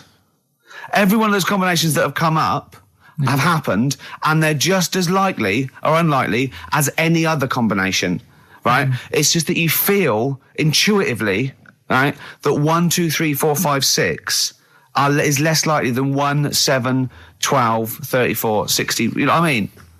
Well, I didn't win. Play record. Okay. If you give a monkey childbirth pills, it works. That's. Well, we were talking about interesting things about sneezing, and I remembered an interesting fact about monkeys. So, anyway, 2:30, brilliant. What did happen to that bloke who used to make the sound effects in Police Academy? I don't know. He was brilliant, wasn't he? Do you remember him? I don't remember. Was him. he called Hightower? Yeah, he was good. Yeah. If anyone knows, give us a call. God. Girls and boys. You embarrassed yourself then, Gervais. What? Well, we've had a number of calls and emails pointing out that the Hindenburg disaster was not because the Zeppelin was filled with helium, hydrogen, but filled with hydrogen. Right, okay. Well, I thought about that when he told me in the week. Yeah, but I assumed he must have got that off from the documentary. So it just went up. So that's probably why the voices didn't go. That was probably why it didn't feature in the documentary. Yeah. But it seems to me we should have thought of that. I mean, like, it's school fates and stuff where they're like filling little balloons with helium. Yeah. You know, there'd be all kinds of horror stories if they were just, just blowing up, left, right and centre. I don't think you can just blow helium up like that, can you? What? Isn't that the point? What I'm saying is it can't be as potentially lethal as hydrogen, helium. Well, like, hydrogen isn't as bad as helium? No, helium's not as bad as hydrogen. I don't know what you're saying, because the Hindenburg was hydrogen. Yeah, and I'm saying, why did we think it was helium? That's crazy. You go to school fates and stuff with like little kids, and they're filling up little balloons with helium. They wouldn't have big canisters of helium, at a charity event or a small kind of bring and buy sale if it was deadly. Yeah, but it's not as big. I mean, when you buy those balloons at a fair, it's not as big as that big. But presumably, balloon. it's still flammable, is it? But it wasn't the fact how dangerous the rare gas was, or it was the fact that it was made of this thing that caught fire and just went. There was nothing. A hole in it would have been as bad. It just burnt quickly and fell to the ground because the hydrogen or helium escaped. It wasn't. It was irrelevant that what the gas was, wasn't it? I thought it was that there was supposed to be some kind of explosion. Well, I don't know what it was, but the point is because the outer thing was so thin, right? The gas inside escaped and it fell to the ground. So it just fell to the ground like when you've popped a balloon. Well, not. It didn't quite. sort of go. It didn't like flap all over the place and make a zany noise. The height. I just explain what I'm laughing at, right? We just had a call from someone saying his company would sponsor Karl, right, to be raised by all these balloons if he could have a walk-on part in the office. And we immediately went, we're worried about that sort of thing. You can't really promise that artistic, and I was worried about the legality of it as well. How can you promise someone that for personal gain that's a private, and all that sort of stuff, right? And I went, I don't know. And anyway, put the phone down to him, and Karl went, I love the fact you're more effing worried about that than me being raised 30 feet in the effing air. You started getting scared, did you? Are you worried about it? Well, you're quite excited about the idea of the challenge, aren't you? I like the idea, but I want, like... Why do you like the idea, Karl? What if it went all wrong and we're there going, the humanity of it? I think we need Karl, to get... he's just... And the rope would pull out my trousers.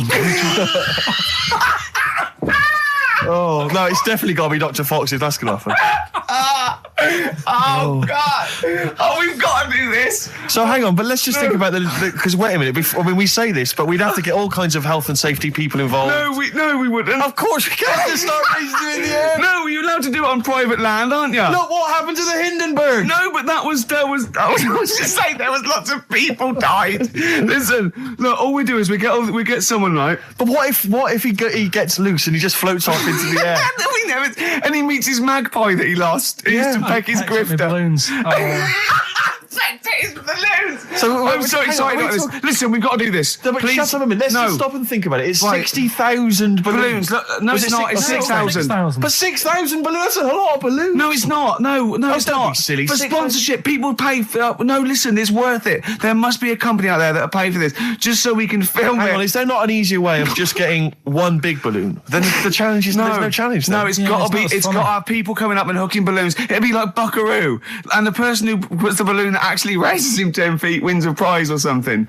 So hang on. So what we've got each person with like 500 balloons. Yeah, that's mad. Can you imagine how many balloons that is? That's ludicrous. 6,000. Yeah, that's an awful lot of balloons. I don't know. There must be someone that could do this. Oh look, people have walked on the moon, for Christ's sake. We can raise Karl Pilkington with some balloons. Yes, but they had a NASA budget. We've got XFM behind us. Yeah, but balloons. Yeah. Balloons are cheap. You can get about a pack of 25 for about 150. Right, fine.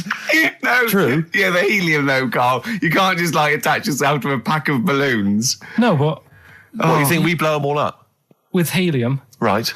Off you go. But then we can do something with the balloons, can't we? Like release them afterwards. We'll release them back into the wild. Brilliant. As a sign of peace. Fly, my pretties, fly, listen, be free. I am so excited. I have not been so excited about, and when I thought that Robin Ince was going to stay in my cupboard for £1,000. Look, we've got to do 6,000 balloons. I don't think it's going to happen. That's an awful lot of balloons, and I just don't see how we can tether them all to Karl. He's a small man. No, but because you have them at different lengths, don't you? Yeah, exactly. Karl knows. Can you think about the logistics of this? Someone must know. There must be a company. There's a bloke willing to do it. I know he doesn't know the technology of it. He's willing to sort of stump up. And so the company just has access to helium like that. No, we can do this. Come on, London. Someone's done Londoners. It was on the internet already, so someone obviously has done it. Yeah. So they didn't say, we can't get all of the balloons. No, they probably worked it out, didn't they? Karl, you're more excited about this than anything else, about your education, about your exam results. You're so excited. And we'll have a little rope. We're like flying a little kite, a little Karl. We're like, let's go fly. Karl, what will you wear? Like a one-piece jumpsuit? Yeah, it'd be lovely. With sponsorship all over it? Oh, it'd be great. You're like Jackie Stewart, and just as you go up your little face, oh my God, I'm not going to sleep until this is done. This is the most exciting thing ever. Only 10 feet.